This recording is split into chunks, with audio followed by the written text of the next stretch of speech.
சந்தோஷமாய் சொல்லுமா ஹல்லேலூயா. கர்த்தரை இந்த காலை வேளை ஆவியிலும் உண்மையிலும் தொழுது கொள்ள கர்த்தர் நம்முடைய வாழ்நாளிலே மற்றும் ஒரு சந்தர்ப்பத்தை கர்த்தர் கொடுத்ததற்காக நான் கர்த்தரை ஸ்தோத்திரிக்கிறேன். Praise the Lord. ஹல்லேலூயா. கர்த்தர் ஜீவனோடு கூட நம்ம வைத்திருக்கிறார். அப்படிதானே? எத்தனையோ வியாதிகள், எத்தனையோ ஆபத்துகள் பெருகின இந்த உலகத்திலே கர்த்தர் நமக்கு போதுமானவராக நல்லவராக இருந்ததற்காக நான் கர்த்தரை ஸ்தோத்திரிக்கிறேன்.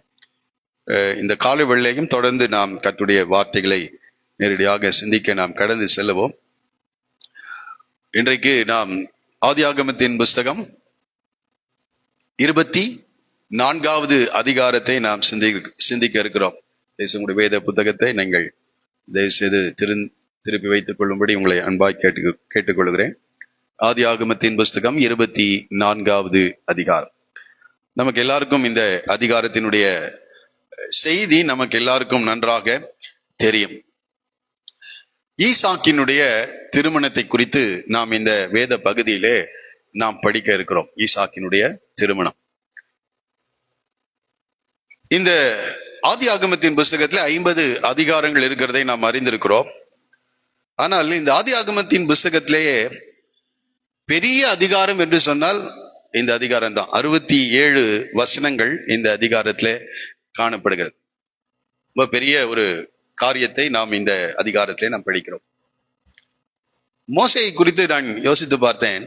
ஆதியாகமத்தின் புஸ்தகம் 1வது அதிகாரத்திலே இந்த பிரபஞ்சத்தை தேவன் சிருஷ்டித்ததை எத்தனை வசனங்கள் எழுதியிருக்கிறார் கொஞ்சம் யோசிச்சு பாருங்க. கொஞ்சம் திருப்பி பாருங்களேன். ஆதியாகமம் 1ஆம் அதிகாரம் 31 வசனங்கள் என்று நினைக்கிறேன்ல. 31 வசனங்கள். அப்ப பிரபஞ்சத்தை சிருஷ்டிக்கிறதை காட்டிலும் ஒரு குடும்பத்தை கட்டுகிற காரியம் ரொம்ப பெருசுன்னு அவர் எத்தனை வசனத்தை எழுதி வைத்திருக்கிறாரு? 67 வசனம். பிரபஞ்சத்தை ஈஸியா சிருஷ்டித்தரலாம். பிரபஞ்சத்தை ஈஸியா சுலபமாக அவரால் முடியும். ஏனென்றால் அவர் சொல்ல ஆகும் என்று நாம் படிக்கிறோம். ஆனால் ஒரு குடும்பத்தை கட்டி எழுப்புவது ஒரு சாதாரண காரியம் அல்ல என்று சொல்லி அதற்கு முக்கியத்துவம் கொடுத்து 67 வசனங்களை மோசே இந்த காரியத்துல எழுதி வைத்திருக்கிறதை நாம் பார்க்கும் போதே இந்த அதிகாரத்தினுடைய முக்கியத்துவம் நமக்கு புரிந்து கொள்ள முடிகிறது.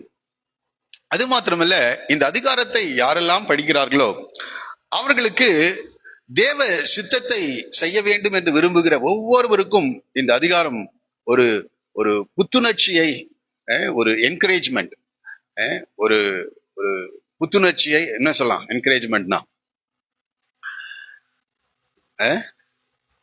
சொல்லுங்களேன். என்கரேஜ்மெண்ட்னா என்ன?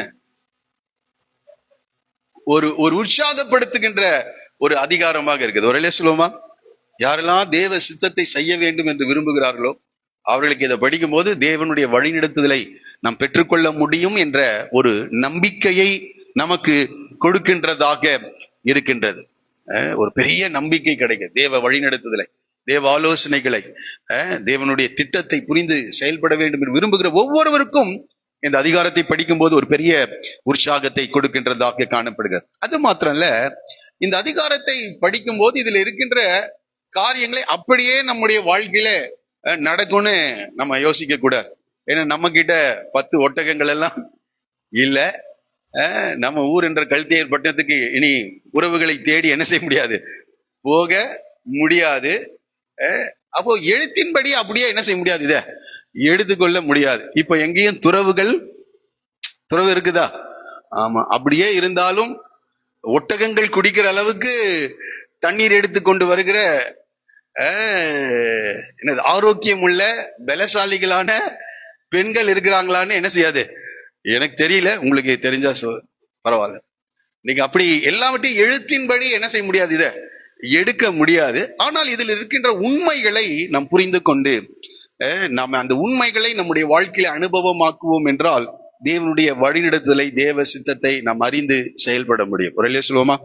ஆகவே திறந்த இருதயத்தோடு கூட இந்த வார்த்தைகளை நாம் சிந்திக்க கடந்து செல்வோம். முதலாவதாக தேவ வழிநடத்துதலை அல்லது இப்படிப்பட்ட தெய்வீக நடத்துதலை நாம் பெற வேண்டும் என்றால் நாம் முதல்ல தேவ சித்தத்தை நாம் விரும்ப வேண்டும். என்னுடைய வாழ்க்கையில தேவ சித்தம் என்ன செய்யணும்? நிறைவேற வேண்டும். தேவனுடைய திட்டங்கள் நிறைவேற வேண்டும். நம்முடைய வாழ்க்கையில தேவ திட்டம் இருக்கா? ஆமா. இங்க இருக்கிற ஒவ்வொருவர் மேலும் தேவனுக்கு என்று ஒரு திட்டம் இருக்கிறது. தேவ திட்டம் முடிஞ்சிருச்சுன்னா என்ன செய்வோம்? நாம இந்த பூமியை விட்டு நாம் கடந்து சென்று விடுவோம். ஆகவே இன்னும் தேவ திட்டங்கள் நிறைவேற வேண்டியது இருக்கிறது. ஆகவே முதல்ல விரும்பணும். இன்னைக்கு நிறைய பேரு தேவ சித்தத்துக்காக ஜெபிக்கிறதே கிடையாது. ஏன்னா எப்போதுமே சில நேரங்களில் தேவ சித்தம் நம்முடைய விருப்பத்துக்கு எதிராக இருக்கிறதுனால அநேகர் அதை சொல்றதே இல்லை. நான் அறிந்த வரையில நான் புரிந்து கொண்ட காரியம் என்னன்னா, தேவ சித்தம் தான் நம்முடைய வாழ்க்கையில மிக மிக அற்புதமான மிக நல்ல ஒரு திட்டமாக காணப்படுகிறது. அதை இப்படி சொல்ல விரும்புகிறேன். ஆதாமும் ஏவாளும் தேவன் அந்த ஏதேன் தோட்டத்திலே நீடித்து வாழ வேண்டும் என்று தேவன் என்ன செய்தார்? விரும்பினார். அவர்கள் ஆத்துமாவிலே மரணம் அடைய வேண்டும் என்பது தேவ திட்டமே அல்ல. ஆனால் இவர்கள் தங்களுடைய விருப்பத்தை நிறைவேறும் போது தேவ திட்டத்தை அவர்கள் இழந்து போய்விட்டார்கள். ஆகவே நம்முடைய வாழ்க்கையில தேவ திட்டம் தான் சிறந்தது. எத்தனை பேர் விசுவாசிக்கிறீங்க? ஆமா, நமக்கு இருக்கிறது குருவி மூளை. இத்தினோண்டு மூளையில நம்ம யோசிச்சுட்டு இருக்கிறோம்.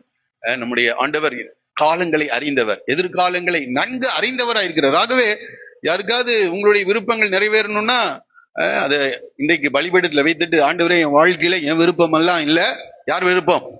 ஆமா, நான் அடிக்கடி நினைச்சிட்டு சிறு வயதுல வாலிப நாட்கள் அதிகமாக ஜோம் பண்ணிட்டு இருப்பேன். எதுக்காக என்றால் என்னுடைய விருப்பங்கள் எல்லாம் நிறைவேறணும்னு. அப்புறம் தான் புரிஞ்சுக்கிட்டேன், நம்ம விருப்பம் எல்லாம் என்ன செய்யாது, ஆண்டவர்கிட்ட வந்தா நிறைவேறாது. அவருடைய விருப்பம் தான் என்ன செய்யும்?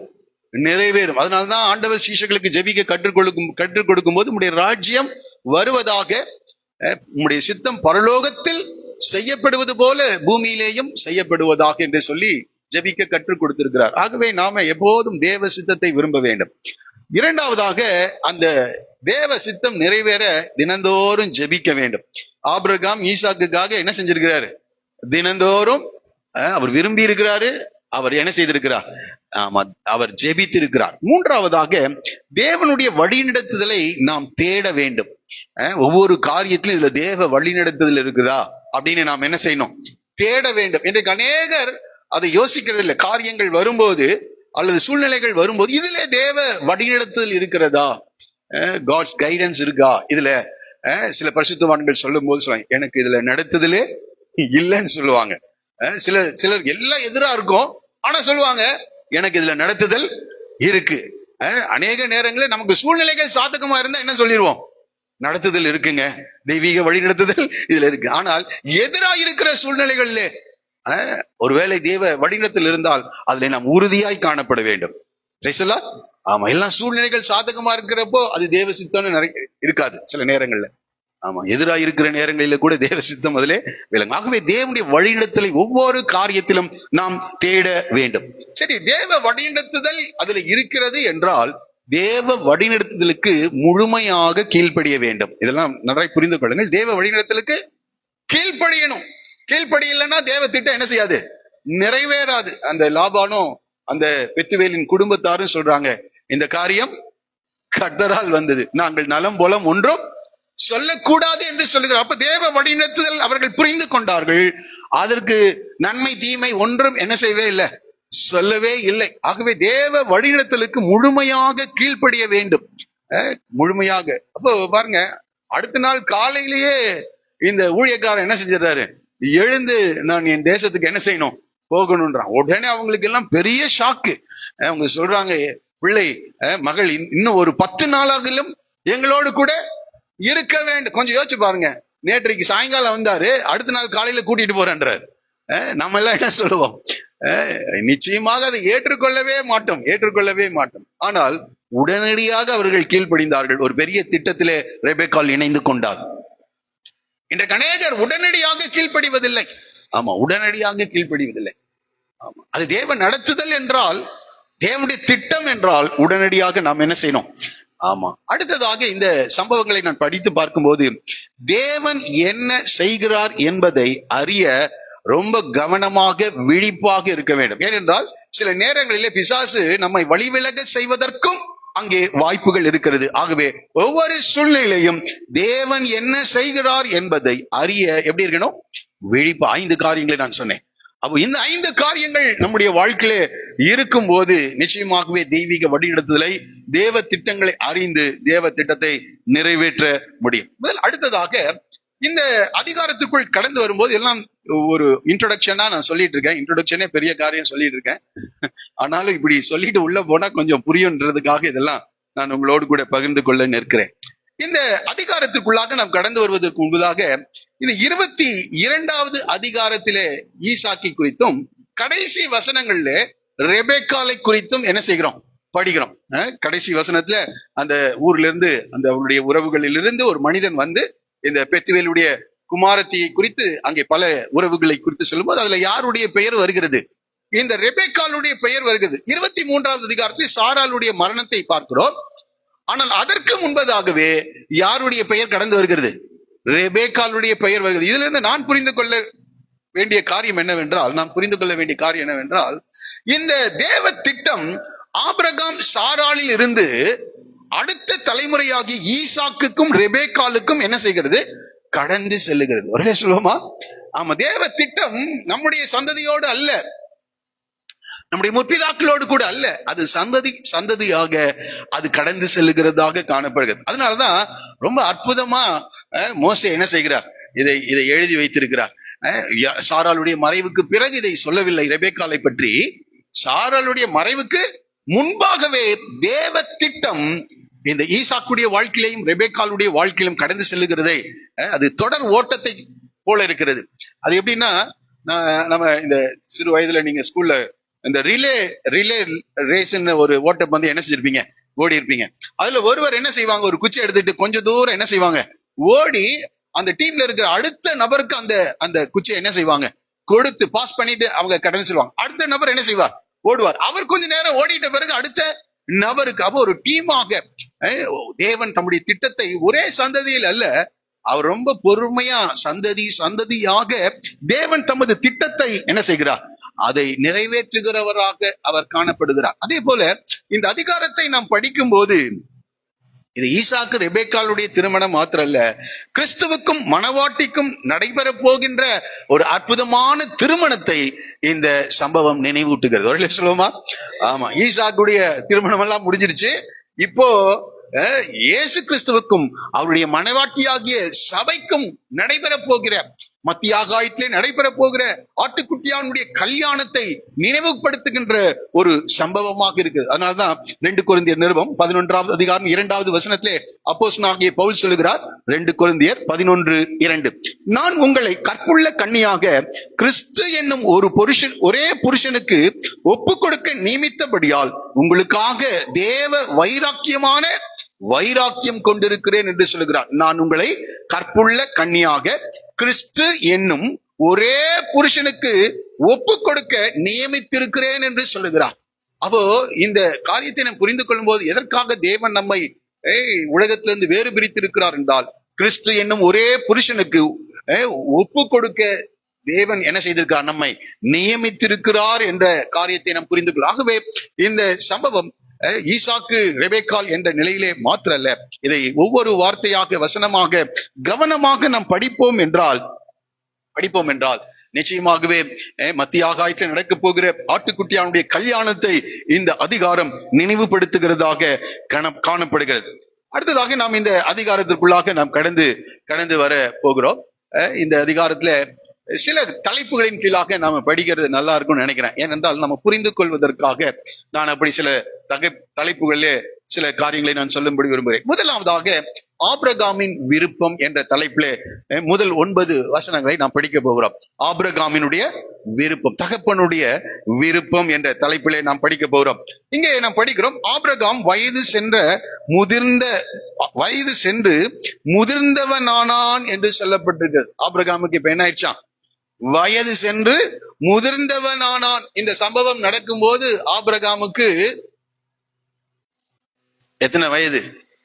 எல்லாம் படிச்சுட்டு வந்திருக்கலாம்ல வீட்லயே. 140 வயது. சாராள் மரிக்கும் போது ஆபிரகாமுக்கு 127, சாராளுக்கு 127, அப்பொழுது ஆபிரகாமுக்கு 137. இந்த அடுத்த அதிகாரம் பாருங்க, அந்த வசனத்தை நான் உங்களுக்கு காட்டுறேன். 25ஆம் அதிகாரம் 7வது வசனத்தை படித்து பாருங்க. 25:7. ஓகே, 20வது வசனம். ஈசாக்கு ரெபெக்காலை விவாகம் பண்ணுகிற போது 40 வயதாயிருந்தான். 40 வயதுனா அப்ப ஆபிரகாமுக்கு எவ்வளவு வயசு? என்னங்க 140. அந்த சகோதரிக்காக நான் கத்திர சோதரம். அவங்க ஒருத்தராவது மேக்ஸ்ல பாஸ் பண்ணியிருக்காங்க. 140 வயது. 140 வயது. அப்போ இந்த 23ஆம் அதிகாரம் 24ஆம் அதிகாரத்திற்கு இடைப்பட்ட காலம். ஆமா, இப்பதான் அவங்கள 3 வருடம். பல நேரங்கள்ல இது ஏன் நான் சொல்றேன் அப்படின்னா, பல நேரங்கள்ல அடுத்த வார்த்தை ஒரு காரியம் இருக்கும்.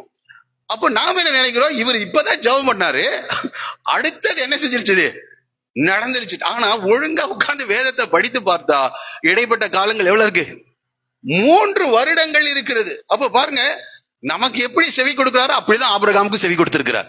ஒரு நாள் ஆண்டவர் இதை தெளிவா பேசினார். இப்படிதான் செஞ்சிருக்கேன், கொஞ்சம் அந்த அளவை, அந்த வருடங்களை கணக்கிட்டு பார் என்று சொன்னார் ஆண்டவர்.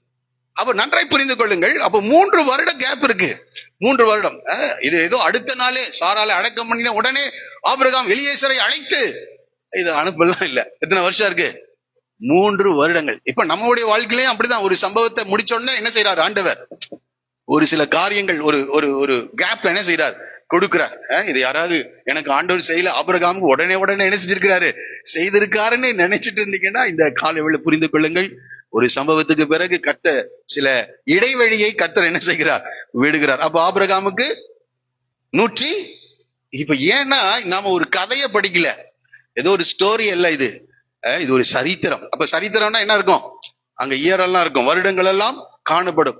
இப்படி படித்தா வேதம் நமக்கு ரொம்ப சுவாரஸ்யமாக இருக்கும். தூக்கம் வராது. ஒரு சுலபமா யாருக்கு என்ன வரக்கூடாது? இன்னைக்கு தூக்கம் வரக்கூடாது. Praise the Lord.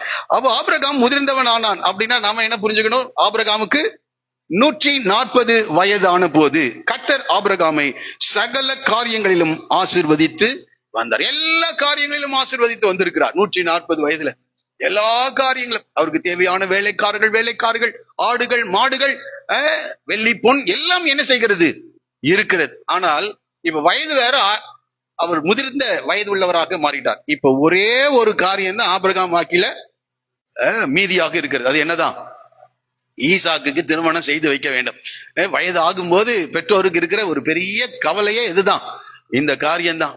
எப்படியாவது என் மகனுக்கு இந்த காரியத்தை செய்து முடிக்க வேண்டும் என்ற உணர்வு வரலன்னா தான் தப்பு, வந்தா நல்லதுதான். ஆனால் கவலையா மாறக்கூடாது. அதுதான் ரொம்ப பிரச்சனை. அநேகர் என்ன செய்யறாங்க? கவலைப்பட்டு கலங்கி கண்ணீர் விட்டு அது ஒரு பெரிய பாரமாக அதை நினைக்கின்றார்கள். இல்ல, ஆண்டோடைய கரத்தை ஒப்பு கொடுத்து தெய்வீக வழிநடத்தலுக்காக, தேவ திட்டத்திற்காக நாம் காணப்படும் போது தேவன் அந்த காரியங்களை வாய்க்க செய்கிறவராய் இருக்கிறார். இப்போ இந்த அதிகாரத்தை நான் படிக்கும் போது, ஒருவேளை இது திருமணம் என்ற நிலையிலே காணப்பட்டாலும் நன்றாய் புரிந்து கொள்ளுங்கள், எல்லாருக்கும் அப்படி திருமணம்ன்ற நிலையில இதை படிக்க முடியாது. இன்னைக்கு ஒரு சிலருக்கு வேணா அப்படி என்ன செய்யலாம், இருக்கலாம். ஆனால் மற்றவர்களுக்கு தேவ திட்டம், தேவனுடைய சித்தம், இதை புரிந்து கொண்டு இதை எப்படி கர்த்தர் வழிநடத்துகிறார் என்பதை உங்களோடு கூட பகிர்ந்து கொள்ள விரும்புகிறேன். நீங்கள் எந்த சூழ்நிலையிலிருந்து இந்த வார்த்தைகளை கேட்டாலும் உங்களுடைய வாழ்க்கையில தேவ திட்டத்தை எப்படி அறிந்து கொள்வது, தெய்வீக வழிநடத்துதலை எப்படி நாம் பெற்றுக்கொள்வது, இது தேவன் தான் நடத்துகிறார் என்பதை நாம் எப்படி உறுதிப்படுத்தி கொண்டு அந்த வார்த்தைக்கு எப்படி நாம் உடனடியாக கீழ்ப்படிய வேண்டும் என்ற எண்ணங்களோடு கூட அந்த உண்மைகளை புரிந்து கொண்டு இந்த வார்த்தைகளை கவனிக்கும்படி நான் கேட்கிறேன். சரி, இருக்கட்டும். இந்த இடத்திலே இந்த வயது முதிர்ந்த நேரங்களிலே அவரை கர்த்தர் எல்லா விதங்களிலும் ஆசீர்வதித்திருக்கிறார். இப்பொழுது இந்த பொறுப்பை தன்னுடைய வேலைக்காரர்களில் வயதில் மூத்தவனும் என்று சொல்லுகிறார். வயதில் மூத்தவனும் தனக்கு உண்டான எல்லாவற்றுக்கும் அதிகாரியமாகிய தன் ஊழியக்காரனை நோக்கி, பர்பஸா இந்த இடத்திலே இந்த ஊழியக்காரனுடைய பெயர் என்ன செய்யப்படுகிறது? சொல்லப்படவில்லை, தவிர்க்கப்படுகிறது. பர்பஸா ஏன் சொல்லியிருக்கலாம்? 15வது அதிகாரத்திலே அவருடைய ஊழியக்காரர்கள் ஒரு பேரை என்ன செஞ்சிருக்கிறாரு? சொல்லியிருக்க. அவர்களுடைய பெயர் எலியேசர் என்று சொல்லப்படுகிறது. அப்போ ஒருவேளை எலியேசரா இருக்கும் என்றால், இப்போ ஏறக்குறைய அந்த 15ஆம் அதிகாரத்துக்கும் இந்த 24வது அதிகாரத்துக்கும் இடைப்பட்ட காலங்கள் 50 வருடங்கள் இருக்கும். அப்போ அன்றைக்கு ஒரு 30 வயசுல எலியேசர் இருந்தா இப்ப எவ்வளவு வயசு இருக்கும் எலியேசருக்கு?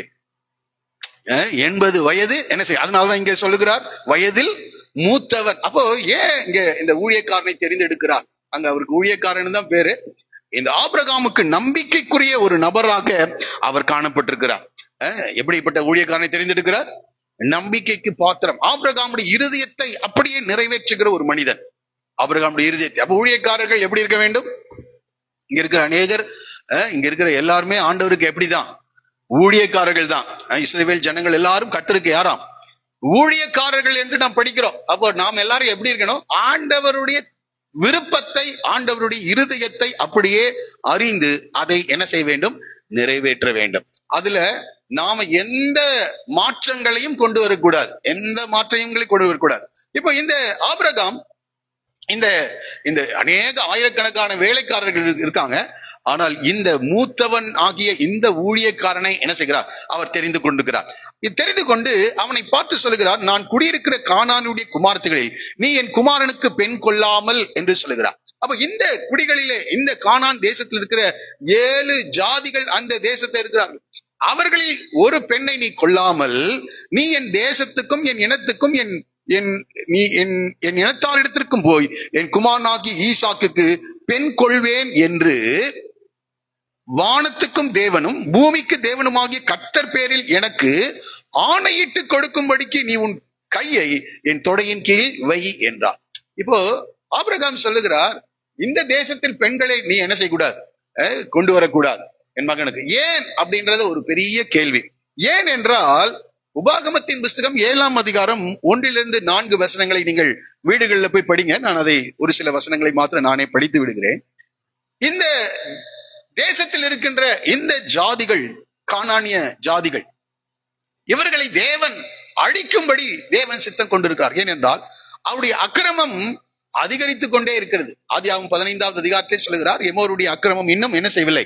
நிறைவாகவில்லை என்று சொல்லுகிறார். அப்போ இந்த கானானிய ஜாதிகளுடைய பழக்க வழக்கங்களும் அவர்கள் செய்கின்ற பாவங்களும் அவர்களுடைய விக்கிரக ஆராதனைக்குரிய காரியங்களும் தேவன் கோபமாய் இருந்தபடினால் அந்த ஜாதியை, அந்த இனத்தை தேவன் அழிக்க இருக்கிறபடினாலே ஆண்டவர் இந்த உபாகமம் புஸ்தகம் 7ஆவது அதிகாரத்துல 3ஆவது வசனத்துல நம்ம இப்படி படிக்கிறோம், அவர்களோட சம்பந்தம் களவாயாக உன் குமாரத்திகளை அவர்கள் குமாரருக்கு கொடாமலும் அவர்கள் குமாரத்திகளை உன் குமாரருக்கு கொள்ளாமலும் இருப்பாயாக.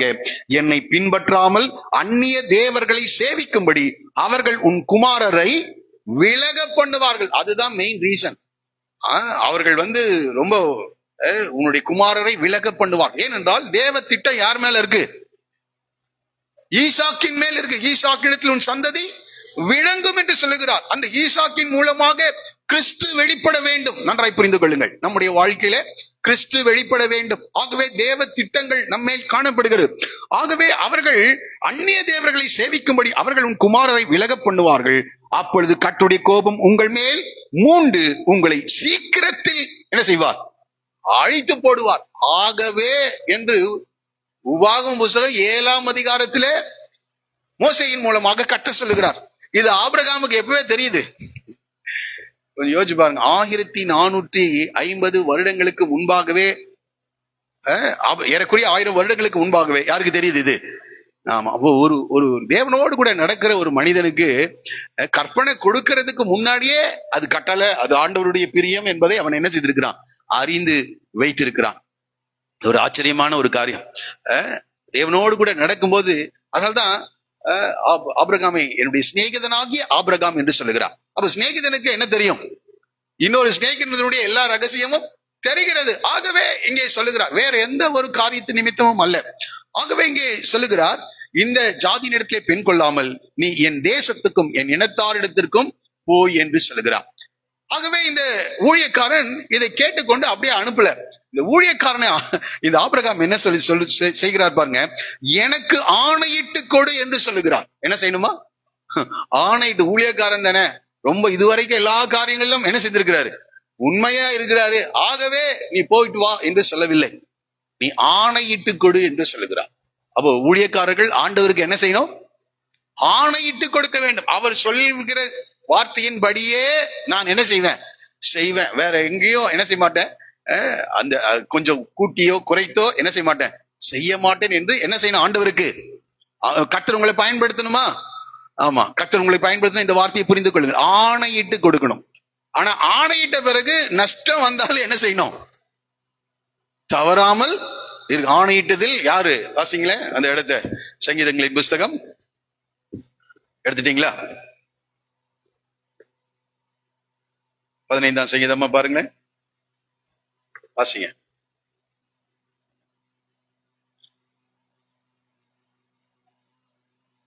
ம் 15:4. ஆகாதவன் அவன் பார்வைக்கு தீர்ப்பானவன், கர்த்தருக்கு பயந்தவர்களையோ கனம் பண்ணுகிறான். ஆணையிட்டதில் தனக்கு நஷ்டம் வந்தாலும் தவறாதிருக்கிறான். யார் உம்முடைய கூடாரத்தில் தங்குவான்? யார் உம்முடைய பரிசுத்த பர்வதத்தில் வாசம் பண்ணுவான்? அப்போ ஆபிரகாம் தேவனோடு கூட வாசம் பண்ணுகிற மனிதன். அதுவே ஆணையிட்டதிலே தனக்கு நஷ்டம் வந்தாலும் என்ன செய்யணும்? தவறாது நாம் காணப்பட வேண்டும் என்று சொல்லப்பட்டிருக்கிறது. ஒருவன் சொல் தவறாதவன் ஆனால் அவன் பூரண புருஷன். அப்படின்னா வளர்ச்சி அடைந்தவன் என்று அர்த்தம். ஆவிக்குரிய ஜீவியத்துல வளர்ச்சி அடைந்தவர்கள் ஆணையிட்டதுல என்ன செய்ய மாட்டாங்க? தவற மாட்டாங்க. நீங்க வேதத்துல படித்து பாத்தீங்கன்னா, மோசேக்கு ஆண்டவர் ஆசரிப்பு கூடாரத்தை செய்ய சொல்றாரு. கர்த்தர் கட்டளையிட்டபடியே மோசே என்ன செய்தான்? அந்த ஆசரிப்பு கூடாரத்தை செய்தான்.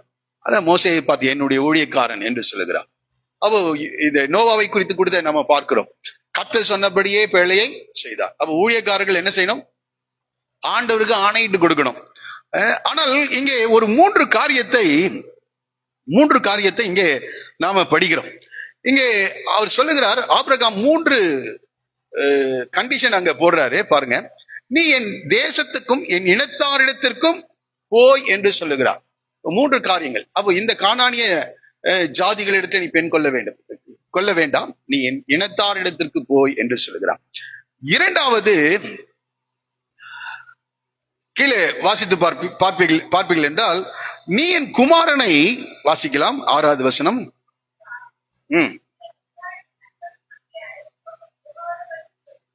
ஆமா, அந்த இடத்திற்கு என்ன செய்யக்கூடாது? கொண்டு போகாதபடிக்கு என்ன செய்? அப்போ 3 கண்டிஷன் சொல்றாரு. அப்போ போகாதபடிக்கு என்ன செய்? எச்சரிக்கையாய் இரு என்று சொல்லுகிறார். அப்போ கானானிய ஜாதி இடத்துல பெண் கொள்ளக்கூடாது, ஃபர்ஸ்ட் கண்டிஷன். இரண்டாவது கண்டிஷன், என் தேசத்துக்கும் இனத்துக்கும் நீ கடந்து செல்ல வேண்டும், அது இரண்டாவது காரியம். மூன்றாவது காரியம், இந்த ஈசாக்கை என்ன செஞ்சிடக்கூடாது? அனுப்பிவிடக்கூடாது. அப்ப நம்மளுடைய வாழ்க்கையிலேயும் தேவ திட்டத்தை நீங்கள் நிறைவேற்ற வேண்டும் என்றால், முதலாவது கானானியருடைய ஜாதிகள் அல்லது இந்த உலகத்தோடு கூட நம்ம உடன்படிக்கை செய்து விடக்கூடாது. அதனால்தான் 2 கொரிந்தியர் 6ஆம் அதிகாரம் 14வது வசனத்துல நம்ம படிக்கிறோம், அந்நிய நுகத்திலே அவிசுவாசிகளுடன் பிணைக்கப்படாதிருப்பீர்களாக என்று சொல்லுகிறார். கீழே நீங்க படித்து பார்க்கும்போது, ஆனபடியால் நீங்கள் அவர்கள் நடுவிலிருந்து புறப்பட்டு பிரிந்து போய் என்று சொல்லுகிறார். உலகத்திலே நம்மை கர்த்தர் வைத்திருக்கிறார், ஆனால் உலகத்திலிருந்து நாம் பிரிந்து வாழ வேண்டும் என்று தேவன் விரும்புகிறார். அப்ப முதல் கண்டிஷன் என்ன செஞ்சாகணும்? நம்ம ஃபுல்ஃபில் பண்ணி ஆகணும், நிறைவேற்ற வேண்டும். உலகத்திலிருந்து கர்த்தர் நம்ம என்ன செய்திருக்கிறார்? பிரித்து வைத்திருக்கிறார். அப்போ அதுக்காக அவர்களோடு கூட பழகக்கூடாது, அதெல்லாம் இல்ல. சில திருமண ஒப்பந்தங்கள், உடன்படிக்கைகளை செய்யும் போது இதிலே நாம் கவனமாய் இருக்க வேண்டும். இரண்டாவதாக நான் சொன்னேன், இந்த ஆபிரகாம் தன்னுடைய இனத்தாரிடத்திற்கு போக வேண்டும் என்று சொல்கிறார். அப்ப இனத்தார் என்று சொல்கிறது இங்கே ரட்சிக்கப்பட்ட தேவ பிள்ளைகளை தான் என்ன செய்கிறது? குறிக்கின்றதாக இருக்குது. அப்போ அந்த வேலைக்காரன், ஊழியக்காரன் இந்த ரெபெக்காளை பார்த்து கேட்கிறார், நீ யாருடைய மகள் என்று கேட்கிறார். நீ யாருடைய மகள் என்று கேட்கிறார். இன்றைக்கு நான் உங்களை பார்த்து கேட்கிறேன், நீங்கள் யாருடைய மகன், யாருடைய மகள் என்று என்ன சொல்லணும்? உங்க அப்பா பேரை சொல்றதா? டாட்டர் ஆஃப், சன் ஆஃப், அப்படி இல்லை. அப்படி கூட சொல்லலாம். நம்முடைய தேவன் யாரு? நம்முடைய பிதாவாக அவர் என்ன செய்கிறார்? அவர் காண இயேசுவை விசுவாசிக்கிற ஒவ்வொருவரும் தேவனுடைய பிள்ளைகளாகும்படி அதிகாரம் கொடுத்துட்டார். தேவனுடைய பிள்ளைகளாகும்படி. அப்ப நீ யாருடைய மகள்னா யார் என்ன சொல்லணும்? நான் தேவனுடைய மகன், மகள் என்று சொல்ல வேண்டும். மூன்றாவது, இந்த ஈசாக்கை என்ன செஞ்சிடக்கூடாது? திரும்பியும் ஊர் என்ற கல்தேர் பட்டணத்துக்கு அழைத்து கொண்டு போய்விடக்கூடாது. அதனால் ரொம்ப மிக முக்கியம். ஆண்கள் ஆனாலும் சரி, பெண்களானாலும், விசுவாசிகள், திருமணம் முடித்தவர்கள், காரியங்களிலே உலகத்துக்கு நேராக திரும்பி என்ன செஞ்சிடக்கூடாது? அவன் போயிடக்கூடாது. அது இந்த திருமணம் என்ற நிலையில மாத்திரம் இல்ல, எந்த ஒரு நன்மை, எந்த ஒரு காரியத்துல ஆனாலும் சரி, அந்த ஆசீர்வாதத்தின் நிமித்தம் திரும்பியும் உலகத்திற்குள் போய்விடக்கூடாது. உலகத்திலிருந்து தேவன் நம்ம என்ன செய்திருக்கிறார்? ஆகையால் நீங்கள் அவர்கள் நடுவிலிருந்து புறப்பட்டு பிரிந்து போய் என்று சொல்லுகிறார். ஆகவே பிரிந்து வாழ வேண்டிய ஒரு கட்டளையை கர்த்தர் கொடுத்திருக்கிறார். ஆகவே இந்த 3 நிபந்தனைகளை இந்த ஊழியக்காரனுக்கு கொடுத்து, நீ இதை என்ன செய்? ஆணையிட்டு கொடு என்று ஆண்டவர் அவர்களை பார்த்து சொல்லுகிறார். ஆணையிட்டு கொடு என்று சொல்லுகிறார். அப்போ பாருங்க, இவர் ரொம்ப கேட்கிறார், ரொம்ப கவனமா கேட்கிறாரு. அந்த பிள்ளை இந்த இடத்துக்கு வரலன்னா உங்களுடைய குமாரனை நான் என்ன செய்யட்டுமா, அங்கே அழைத்து கொண்டு போகட்டுமா என்று என்ன செய்கிறார், ரொம்ப கவனமா கவனிக்கிறார். ஏனென்றால் ஒரு அந்த நாட்கள்ல ஒருவேளை அப்படிப்பட்ட பழக்கம் என்ன செஞ்சிருக்கலாம், இருந்திருக்கலாம். இன்றைக்கு கூட அப்படிப்பட்ட பழக்கங்கள் சில இடங்களிலே சில ஊர்களிலே இருக்கிறதாக நாம கேள்விப்படுறோம். விசேஷமாக இலங்கையில் அப்படி இருக்கிறதாக நான் கேள்விப்பட்டேன். அப்போ பெண்ணை என்ன செய்வாங்க, மாப்பிள்ளை தான் எந்த வீட்டுக்கு வரணும், பெண் வீட்டுக்கு வர வேண்டும். பையனை என்ன செய்வாங்க, அந்த பெண் வீட்டுக்கு அனுப்பிச்சிருவாங்களாம். மருமகனை தான் என்ன செய்வாங்க, அந்த பெண் வீட்டுல அழைத்து கொண்டு, இப்படி இன்னும் சில இடங்களில இருக்கிறது. ஆகவே இவர் ரொம்ப தெளிவா சொல்றாரு, அந்த ஈசாக்கை அந்த தேசத்துக்கு அழைத்து கொண்டு போக வேண்டிய சூழ்நிலை வந்தால் இப்ப சொல்ற, நீ என் ஆணைக்கு நீங்களா இருப்பாய் என்று சொல்லுகிறார். ரொம்ப கவனமா இருக்கு. இப்படி ஒருவேளை இந்த மிஷன், இந்த பிரயாணம் தோல்வியிலே முடியும் என்றால் அந்த ஒரு காரியத்தின் நிமித்தம் நீ இந்த ஆணைக்கு என்ன செய்வாய், நீங்களா இருப்பாய். சொல்லுவோமா?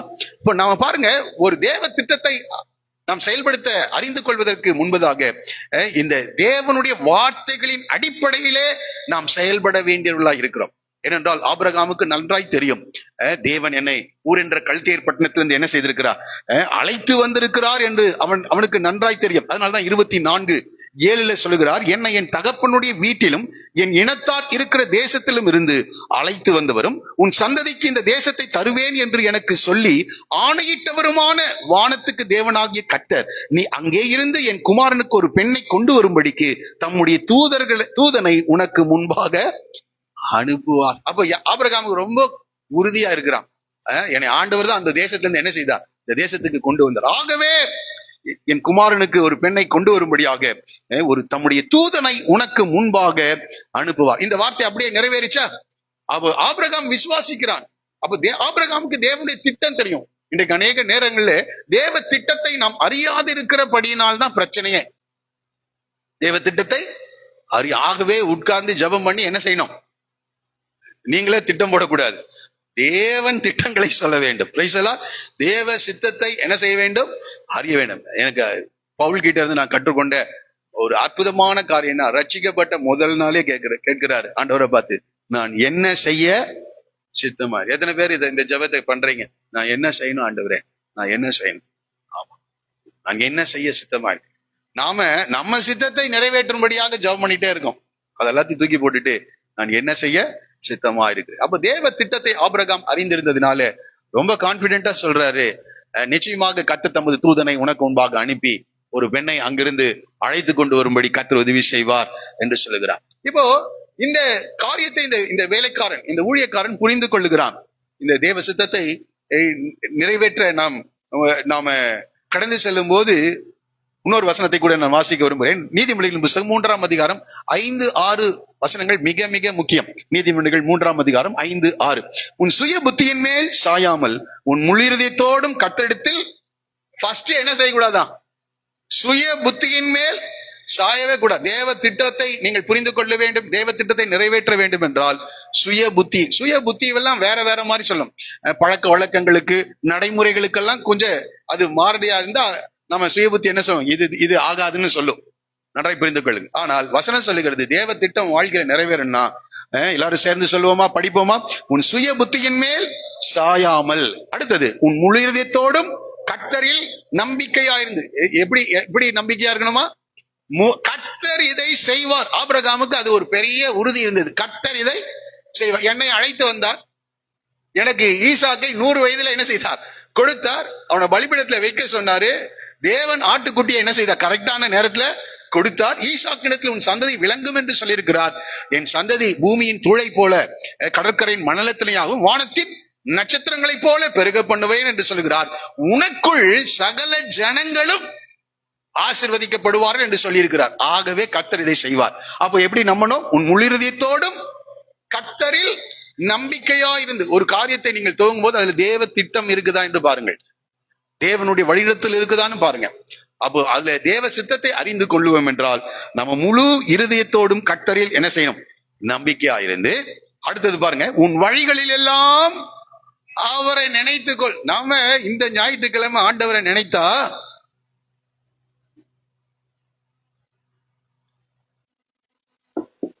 அடுத்த ஞாயிற்றுக்கிழமை தான் என்ன செய்யறோம், நினைக்கிறோம். போன வாரம் முழுவதும் ஆண்டவரை நினைச்சீங்களா? உங்கள் வழிகள் எல்லாம் அவரை நினைத்துக்கொள் என்று சொல்லுகிறார். வழிகள் எல்லாம் காலையில் எழுந்தவுடனே என்ன யாரதான் நினைக்கணும்? அன்னைக்கு வேலையை தான் நினைக்கிறான் நிறைய பேர். ஐயோ இன்னைக்கு வேலைக்கு போகணும், இந்த காரியம் செய்யணும், அந்த காரியம் செய்யணும். உன் வழிகள் எல்லாம் அவரை நினைத்துக்கொள். காலையில் எழுந்தவுடனே அவருடைய நினைவு. நான் அடிக்கடி சொல்றேன், இரவு படுக்கைக்கு போகும்போது கடைசியா யாருடைய நினைவாதான் இருக்கணும்? ஆமா, தேவ நினைவா, தேவனை பற்றிய நினைவு. கனவுகள் கூட எதை தான் வரணும்? தேவனுடைய. அப்படி இருக்கும்போது குறித்த ஜாமங்களுக்கு முன்பதாக அவருடைய வார்த்தையை தியானிக்க கர்த்தரே என்ன செய்வார்? எழுப்புவார். ஜெபிக்க கர்த்தர் எழுப்புவார். எழுப்புறாரா? ஆமா. உலகத்தினுடைய காரியங்களையே நீங்கள் நினைத்துக் கொண்டு, உங்களுடைய பிரச்சனைகளையே நினைத்துக் கொண்டு இருப்பீர்கள் என்றால், யாரோ ஒருத்தர் வந்து அழுத்தரமா இருக்கும், யாரோ ஒருத்தர் வந்து துரத்துறமா இருக்கும், ஏதோ ஒரு காரியம் பயந்து நடங்கி, சிலரெல்லாம் உளர என்ன கூட என்ன செய்யறோம், நைட்டு அப்படியே வீடு சத்தம் போட்டு எழுந்து இப்படி எல்லாம் நடக்குது. அப்ப யாருடைய நினைவாவே இருக்கணும்? உன் வழிகளில் எல்லாம் அவரை நினைத்துக்கொள். அப்போ ஒரு நோக்கத்தோடு கூட இந்த ஊழியக்காரன் போகிறார். அந்த நோக்கம் தான் அவனுடைய நினைவு. தேவன் தான் அவனுடைய நினைவு. தேவனே என்னை வழி நடத்தும், சரியாக நான் போய் சேர வேண்டும். வழியில அநேக பிரச்சனைகள் இருக்கு, சாதாரண தூரம் அல்ல. நேரடியாக பிளைட்ல போனோம்னா 500 மைல் தானாமா. ஆனா அதே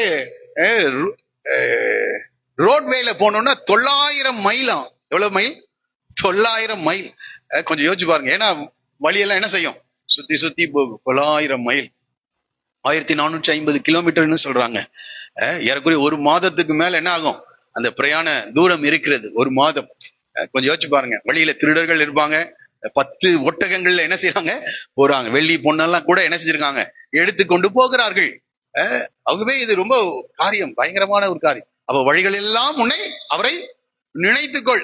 நம்ம மட்டுமா ஸ்கூட்டர் ஓட்டிட்டு போறோம்? சொல்லுங்க.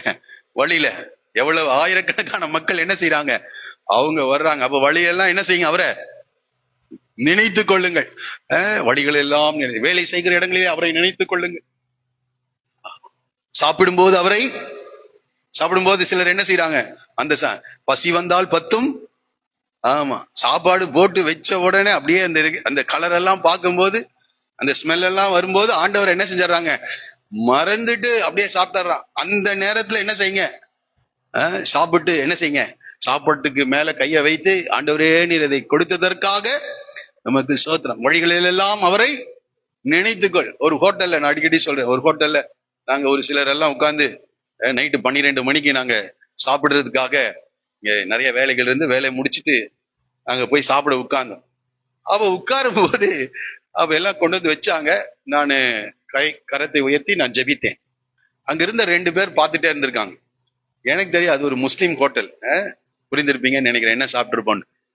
அப்போ அவ முடித்துட்டு வரும்போது அவர் என்னை பார்த்து சொன்னாரு, நல்ல காரியத்தை செஞ்சீங்க, ஆனா கவனித்தேன், முடிக்கும் போது கூட ஒரு ஜபத்தை என்ன செஞ்சிருக்கலாம், நீங்க பண்ணிருக்கலாம். ஏன்னா சாப்பிட்டு முடிகிற வரைக்கும் உங்க உயிரெல்லாம் என்ன செஞ்சிருது இருந்தது. கர்த்தர் உங்களுக்கு ஜீவனை கொடுத்திருக்கிறார், அந்த சாப்பாடு டேஸ்டா இருந்திருக்கு, அதுக்காக கூட என்ன செஞ்சிருக்கலாம். அவர் பாருங்க, உலகத்தான் என்ன செய்யறான், நம்ம ரொம்ப வாட்ச் பண்றான். ஆகவே எங்க போனாலும், அது ஹோட்டல் ஆனாலும் சரி, விருந்து வீடானாலும் சரி, அது சாவு வீடானாலும், எங்க போனாலும் அது ஒரு பெரிய சாட்சியா இருக்கும். உன் வழிகளில் எல்லாம் அவரை நினைத்துக்கொள். நீங்க வீட்டுல இருந்து புறப்படும் போது நினைங்க, வேலை செய்யும் போது நினைங்க, சாப்பிடும் போது நினைங்க, எதை செய்தாலும் அவரை, வழிகள் எல்லாம் அவரை என்ன செய்யுங்க, நினைத்துக் கொள்ளுங்கள். வழிகள் எல்லாம் அப்பொழுது அவர் உன் பாதையை என்னன்னா செவ்வைப்படுத்துவார். அப்ப சில நேரங்களிலே நம் வழி விலக நேர்ந்தாலும் தேவன் நம்மை என்ன செய்து விடுவார், செவ்வைப்படுத்தி விடுவார். அவருடைய வார்த்தைகள் நம்மை செவ்வைப்படுத்தும். அப்ப வழிகளில் எல்லாம் அவரை என்ன செய்யணும், நினைக்க வேண்டும் என்று நாம் படிக்கிறோம். ஆகவே இந்த ஊழியக்காரன் என்ன செய்கிறார், ஆணையிட்டு கொடுக்கிறார். 6வது வசனத்துல, அதற்கு ஆபிரகாம், நீ என் குமாரனை மறுபடியும் அங்கே அழைத்து போகாதபடிக்கு எச்சரிக்கையாய் இரு என்று சொல்லி, கர்த்தருடைய தூதன் உனக்கு முன்பாக அங்கே கடந்து சென்று காரியங்களை செய்வார் என்று சொல்லி அனுப்புகிறான். பாருங்க, பின்பு அந்த ஊழியக்காரன் 10வது வசனத்துல நாம் படிக்கிறோம், பின்பு அந்த ஊழியக்காரன் தன் எஜமானுடைய ஒட்டகங்களில் 10 ஒட்டகங்களை தன்னுடனே கொண்டு போனான். எதுக்கு 10? 1.5 மாசத்துக்கு மேல பிரயாணம் இருக்கு. வழிக்கு இவங்களுக்கு ஆகாரம் தேவை, தண்ணி தேவை. வரும்போது யாரோட வரணும், ரெபேக்காள் அப்ப அவங்கள நடக்க வச்சு கூட்டிட்டு வர்றதா? தேவ திட்டம் அவங்க மேல இருக்கு. ஆகவே அவர்களுக்கு ஒரு ஒட்டகம், வேலைக்காரர்களுக்கு ஒரு ஒட்டகம், எல்லாம் சேர்த்து எத்தனை ஒட்டகம்? இன்னைக்கு 10 ஒட்டகம்னா 10 பென்ஸ் காருக்கு சமமானது. நன்றாய் புரிந்து கொள்ளுங்கள். அவ பெரிய ஒரு படையோடு கூட என்ன செய்யறாங்க? வேலைக்காரர்களோடு அங்கே கலந்து செல்கிறார். அது மாத்திரம் இல்ல, கூட எதெல்லாம் கொண்டு போறாங்க? என் எஜமானுடைய சகலவித உச்சிதமான பொருட்களும் அவர்கள் கையில் இருந்தது என்று நாம் படிக்கிறோம். அடுத்ததாக இந்த 10வது வசனத்திலிருந்து நம்ம படிக்கும் போது இந்த ஊழியக்காரனுடைய சாட்சியை குறித்து படிக்கிறோம். இந்த இடத்துல 10வது வசனத்திலிருந்து 49வது வசனம் வரைக்கும், இந்த கடைசி வரைக்கும் நீங்க படிச்சு பார்த்தீங்கன்னா, இந்த ஊழியக்காரன் தன்னுடைய எஜமானை குறித்தே பேசுகிறவரா இருக்கிறார். அது ஜெபம் பண்ணாலும் யார மென்ஷன் பண்றாரு? என் எஜமானாகிய ஆபிரகாமின் தேவனே என்று சொல்லுகிறார். அந்த வீட்டுக்கு கடந்து சென்றாலும் யார பத்தியே சொல்றாரு? என் எஜமான், என் எஜமான், என் எஜமான் என்று அந்த எஜமானை குறித்தே இந்த இந்த ஊழியக்காரன் பேசுகிறவனார். ஆகவே இந்த ஊழியக்காரனுடைய சாட்சி என்று இதற்கு நான் தலைப்பு வைக்க விரும்புகிறேன். The witness of the servant. ஊழியக்காரன் யாரை குறித்து தான் சாட்சி கொடுக்கணும்? ஆமா, நம்மை குறித்து சாட்சி சொல்லக்கூடாது. ஆமா, ஏதாவது ஒரே ஒரு வார்த்தை தான் சொல்றாரு அங்க. அந்த இடத்தை படிக்கலாமா? 34வது. அப்பொழுது அவன், நான் ஆபிரகாமுடைய ஊழியக்காரன். அதுவும் பேர் கூட என்ன செய்யல, சொல்லல. நான் ஆபிரகாமுடைய ஊழியக்காரன். உங்களுக்கு பிரசங்கிக்க வாய்ப்புகள் கிடைத்தா நன்றாய் புரிந்து கொள்ளுங்கள். தேவன் பிரியப்படுகிற பிரசங்கத்தை நீங்க செய்யணும், ஊழியத்தை செய்யணும்னா ஒரே வார்த்தை என்ன சொல்லணும்? நான் தேவனுடைய ஊழியக்காரன். அதுக்கு மேல உங்களை பத்தி என்ன செய்யக்கூடாது, சொல்லவே கூடாது. ஏதாவது சாட்சியாக சில காரியங்களை சொல்லலாம், அதுவும் தேவனை மகிமைப்படுத்துவதாக இருக்க வேண்டும். உங்களை மகிமைப்படுத்துவதாக இருக்கக்கூடாது. உங்களுடைய பக்தியை மகிமைப்படுத்துவதாக இருக்கக்கூடாது. உங்களுடைய உபவாசத்தை மகிமைப்படுத்துவதாக இருக்கக்கூடாது. உங்களுடைய ஜெபங்களை மகிமைப்படுத்துவதாக இருக்கக்கூடாது. உபவாச, ஜெபம், பக்தி எல்லாம் தேவை. ஆனால் யாரை மகிமைப்படுத்த வேண்டும்? ஆமா, அவன் சொல்லுகிறார், நான் ஆபிரகாமுடைய ஊழியக்காரன். ஆகவே நன்றாய் புரிந்து கொள், இதுதான் தேவன் பிரியப்படுகிற ஊழியர்களாக காணப்படாது. இந்த இடத்துல என் எஜமான் என்று ஆங்கில வேதாகமத்தில் 19 முறை வருகிறது. எத்தனை முறை வருகிறது? ஆமா, எஜமான். அப்போ செய்தி யாரை பத்தி தான் இருக்கணும்? தேவனை பற்றி தான் இருக்கணும். நம்ம ஆண்டவராகிய இயேசு கிறிஸ்துவுக்கு மனவாட்டியாகி ஒரு சபையை ஆயத்தப்படுத்துகிறவர்களா இருக்கிறோம். அவ செய்தி யாராதான் இருக்கணும்? என் எஜமான் யார்? என்னுடைய எஜமான் தேவனை பற்றியதாகவே காணப்பட வேண்டும். ஒரே ஒரு வார்த்தை சொல்றான், நான் ஆபிரகாமுடைய ஊழியக்கார். 1% உங்களை பத்தி என்ன செய்யலாம் சொல்லலாம். மீதி 99% யாரை பற்றி இருக்கலாம்? தேவனை பற்றி தான் இருக்க வேண்டும். ஆகவே ஆபிரகாம் ஊழியக்காரனுடைய சாட்சியை குறித்து 10வது வசனத்திலிருந்து 49வது வசனம் வரைக்கும் நம்ம படிக்க போகிறோம். பாருங்க, இப்பொழுது ஆபிரகாமுடைய ஊழியக்காரன் எழுந்து புறப்பட்டு மெசபத்தோமியாவிலே நாகோருடைய ஊரில் சேர்ந்து, பாருங்க ஒரே வசனத்துல முடிச்சிட்டாரு. எழுந்து புறப்பட்டாரு, எங்க போய் சேர்ந்துட்டாரு? மெசபத்தோமியாவுக்கு போயிட்டாரு. ஏறக்குறைய 1.5 மாதங்கள் என்ன நடந்திருக்கு? பிரயாணம். கொஞ்சம் யோசிச்சு பாருங்க, சாதாரண பிரயாணம் அல்ல. எஸ்ரா புத்தகத்தை எல்லாம் படித்து பார்ப்பீர்கள், 3 மாதங்கள் அவர்கள் பிரயாணம் பண்ணி வந்திருக்கிறார் இதே ஊர்ல இருந்து. 3 மாதங்கள். அப்போ எத்தனை மாதம் போனாங்கன்னு எனக்கு தெரியல. ஆனாலும் அந்த 1450 மைல் தொலைவை அவர்கள் என்ன செஞ்சிருக்காங்க? கடந்து சென்று. இப்ப பாருங்க, நாமளா இருந்தா என்ன செய்வோம்? நேரா இந்த நாகோருடைய வீட்டுக்கே என்ன செஞ்சிருவோம்? கடந்து செல்வோம். அங்க அட்ரஸ் கொடுத்து அனுப்புறாங்க. அவர் என்ன சொல்ற? என் இனத்தார் இடத்துல என் தகப்பன் வீட்டுக்கு போன்னு சொல்றாரு. அப்ப வரும்போது என்ன கேட்டிருப்பாரு? அந்த அட்ரஸ் என்ன செஞ்சிருப்பார்? கேட்டிருப்பார். ஆனால் இந்த வேலைக்காரன் இந்த நாகோருடைய வீட்டிற்கு என்ன செய்யல. அவர் முடிந்து அவர் தேடி இருந்தா அந்த வீட்டை கண்டுபிடிச்சிருக்கலாம். ஆனா அவர் என்ன செய்யல, அதை செய்யல. எனக்கு இது பெரிய ஆச்சரியத்தை உண்டாக்கின ஒரு காரியம். பாருங்க, ஊருக்கு புறம்பே ஒரு தண்ணீர் துறவண்டையிலே தண்ணீர் மொள்ள ஸ்திரீகள் புறப்படுகிற சாயங்கால வேளையிலே ஒட்டகங்களை மடக்கி என்று படிக்கிறோம். அப்ப இவர் என்ன செய்யறாரு? தண்ணீர் துறவுக்கு போய் நிற்கிறார். அப்ப சாயங்கால வேளையில என்ன செய்வாங்க? அந்த ஊர்ல பெண்கள் எல்லாம் தண்ணீர் எடுக்க அந்த இடத்திற்கு என்ன செய்வாங்க? கடந்து வருவார்கள். அப்போ அந்த இடத்திற்கு போகிறார். இப்ப நேரா போயிருக்கலாம். இங்கதான் ஆண்டவருடைய நடத்துதலை அவர் என்ன செய்கிறார்? உணர்கிறார். அவர் அப்படி நடத்திருக்கிறார். ஆண்டவர் என்ன செஞ்சிருக்கார்? இந்த தண்ணீர் எடுக்கிற இடத்துக்கு சாயங்கால வேலை. நீங்க சாமுவேல் கூட சவுல் வருகிற அந்த நாளில பாத்தீங்கன்னா, இந்த சவுல் நேர போய் ஞான திருஷ்டிக்காரன் வீடு எங்கே என்று தண்ணீர் எடுத்துக்கொண்டு, சாயங்கால வேளை தண்ணீர் எடுத்துக்கொண்டிருக்கிற பெண்கள் இடத்துல தான் என்ன செய்யறார், கேட்கிறார். அப்ப சாயங்கால வேலையெல்லாம் அந்த நாட்கள்ல எதுதான், தண்ணீர். பெண்கள் எல்லாம் தண்ணீர் எடுக்கிறவர்களாக இருந்தாங்க. சரி, ஓகே, தண்ணீர் எடுக்கிற அந்த பெண்கள் இடத்துல மன்னிக்கணும், அந்த முள்ள அந்த துறவண்டையிலே அவர் கடந்து செல்கிறார். அப்போ பாருங்க, தனக்குள்ளே சொல்லிக் கொண்டது என்னவென்றால், இப்போ அவர் அந்த இடத்துல இருந்து என்ன செய்கிறார், அடுத்தது அப்போ வழிகள் எல்லாம் அவரை நினைத்துக் கொள்ளணும். அப்போ இந்த இடத்துல ஒரு நடத்துதலை அவர் பெற்றிருக்கிறார். ஆகவே அந்த துறவண்டைக்கு கடந்து செல்கிறார். அங்கே இருந்து ஆண்டவரை நோக்கி அவர் ஜெபிக்கிறார். பாருங்க என்ன ஆரம்பிக்கிறாரு, என் எஜமானாகிய, ஆமா பாருங்க, எஜமான் என்ற வார்த்தை, ஆபிரகாமின் தேவன் என்று சொல்ல கூட அவர் என்ன செய்யல, விரும்பல. என் எஜமானாகிய ஆபிரகாமுக்கு தேவனாயிருக்கிற கர்த்தாவே, இன்றைக்கு நீர் எனக்கு காரியத்தை சித்திக்க பண்ணி என் எஜமானாகிய ஆபிரகாமுக்கு தயவு செய்தரலும். அப்ப பாருங்க, இந்த ஒரு நல்ல ஊழியக்காரன் என் எஜமானாகிய ஆபிரகாமுக்கு என்ன செய்யுங்க, தயவு செய்தரலும், காரியத்தை வாய்க்க பண்ணும் என்று மறுபடியும் ஜபிக்கிறான். ஆபிரகாம் ஜெபம் பண்ணி அனுப்பியிருப்பாரா? அவன் வழிகளில் எல்லாம் ஜபித்தாரா? ஆமா. இப்ப இந்த இடத்துல திரும்பவும் ஜெபம் பண்ணணுமா அப்படின்னா ஜெபம் பண்ணணும். அதனாலதான் பவுல் சொல்கிறார், இடைவிடாமல் ஜெபம் பண்ணுங்கள், இடைவிடாமல் செல்போன் பாருங்கள், இடைவிடாமல் செல்போனில் பேசுங்கள், இடைவிடாமல் தூங்குங்கள், இடைவிடாமல் சாப்பிடுங்கள். இதெல்லாம் நமக்கு ரொம்ப விருப்பம். ஆனால் இடைவிடாமல் என்ன செய்யுங்க, ஜெபம் பண்ணுங்கள் என்று சொல்லுகிறார். இடைவிடாமல் வந்து திரும்பவும் சொல்லுகிறார், கர்த்தாவே என்று அழைக்கும் போது சொல்லுகிறார், என் எஜமானாகிய ஆபிரகாமுக்கு தேவனாயிருக்கிற கர்த்தர். அந்த தேவனுக்கு அவனுக்கு வேற பேர் வைக்க விருப்பம் இல்லை. வானத்தையும் பூமி படைத்த தேவன் என்ற நாமத்தை எல்லாம் கிடைத்திருக்கலாம், அவனுக்கு அறிந்திருக்கலாம். ஆனா ஆபிரகாமுடைய வாழ்க்கையில பார்த்த போது, ஆபிரகாம் தேவனுடைய சிநேகிதன் என்ற நிலையில, தேவன் ஆபிரகாமோடு பேசுகிற காரியம், தேவன் ஆபிரகாமுக்கு வீட்டுக்கு வந்த காரியங்கள் எல்லாம் அறிந்திருந்த இந்த வேலைக்காரன் இப்ப என்னன்னு சொல்றாரு, என் எஜமானாகிய ஆபிரகாமுடைய தேவனே என்று அழைக்கிறார். சொல்லுவோமா, நம்மோடு கூட பழகுகிறவர்கள் சொல்லணும், நம்முடைய வாழ்க்கையில் நடக்கிற காரியங்களை பார்த்து நம்முடைய பெயரை சொல்லி அவர்களுடைய தேவனே என்று அழைக்க வேண்டும். எவ்வளவு பேருக்கு ஆசை?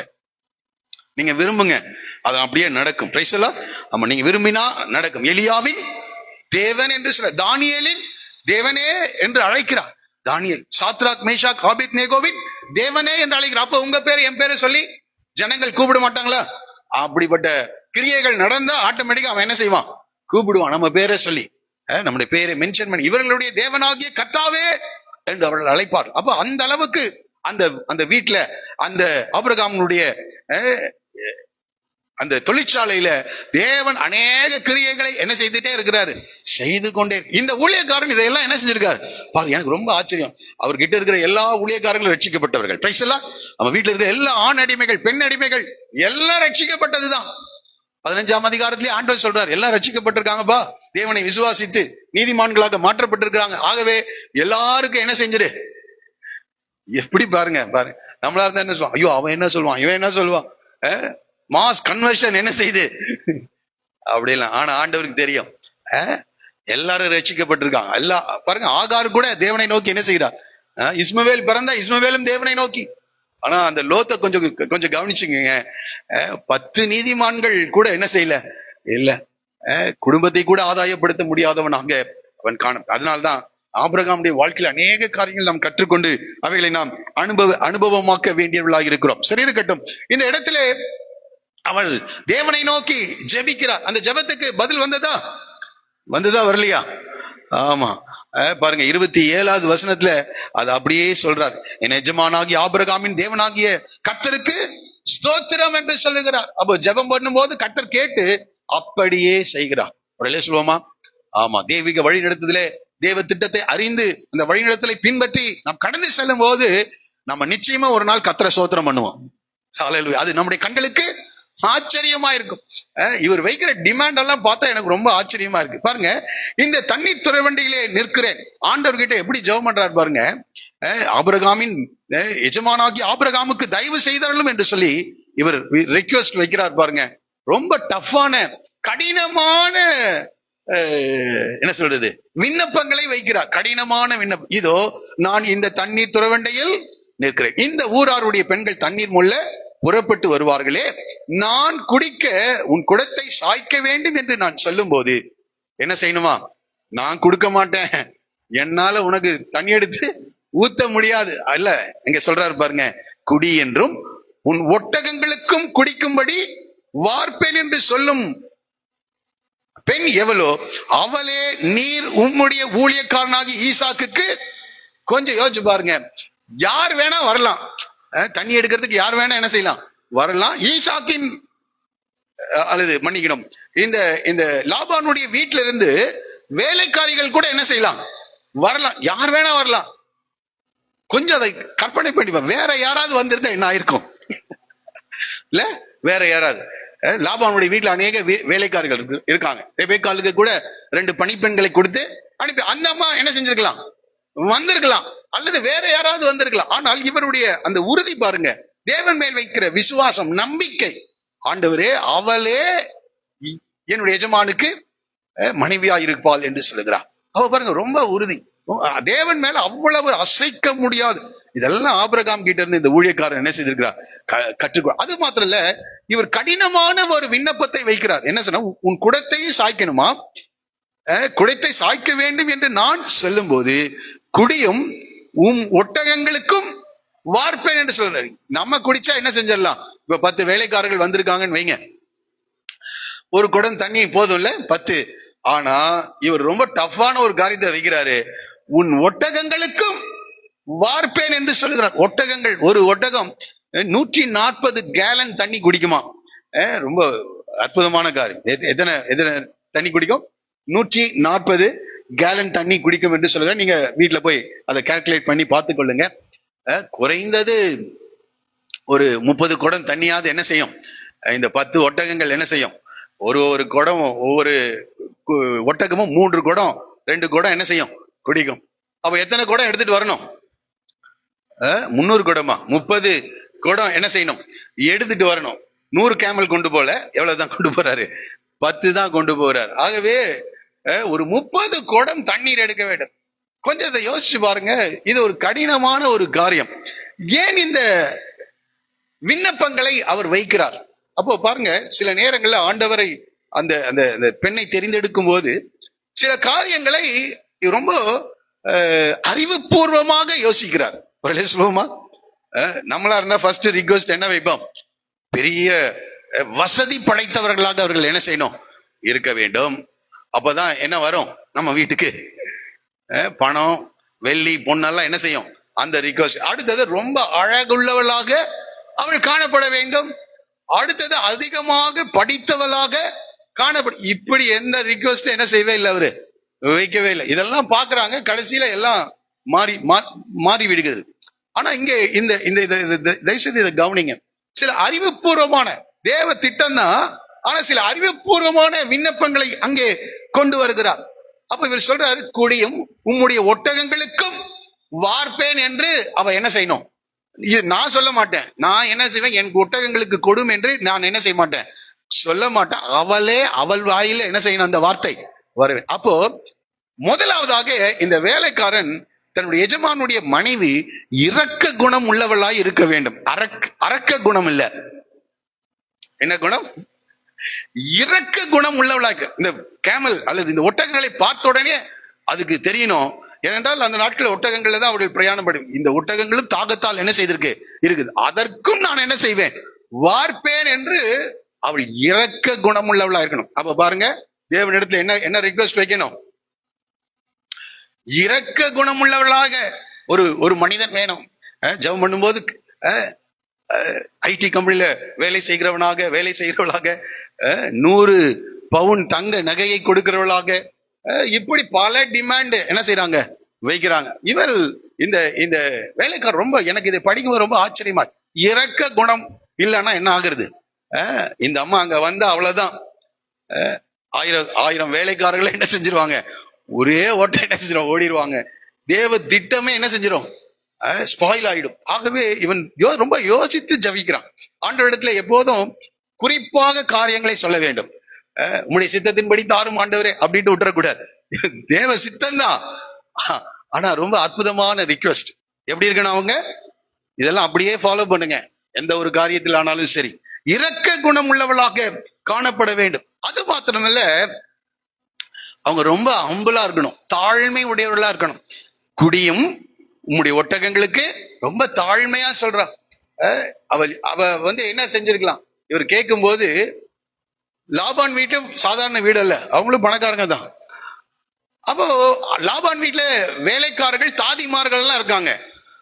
ஆனா இந்த அம்மா குடத்தை தூக்கிட்டு என்ன செய்யுது வருது. இதுல நான் புரிந்து கொள்வது ஹம்பிள்னஸ், ஒரு தாழ்மை இருக்கு.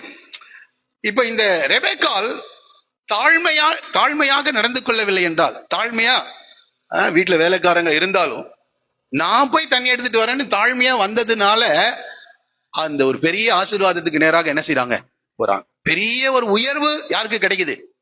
ரெபெக்காள். சாதாரண காரியம் இல்ல.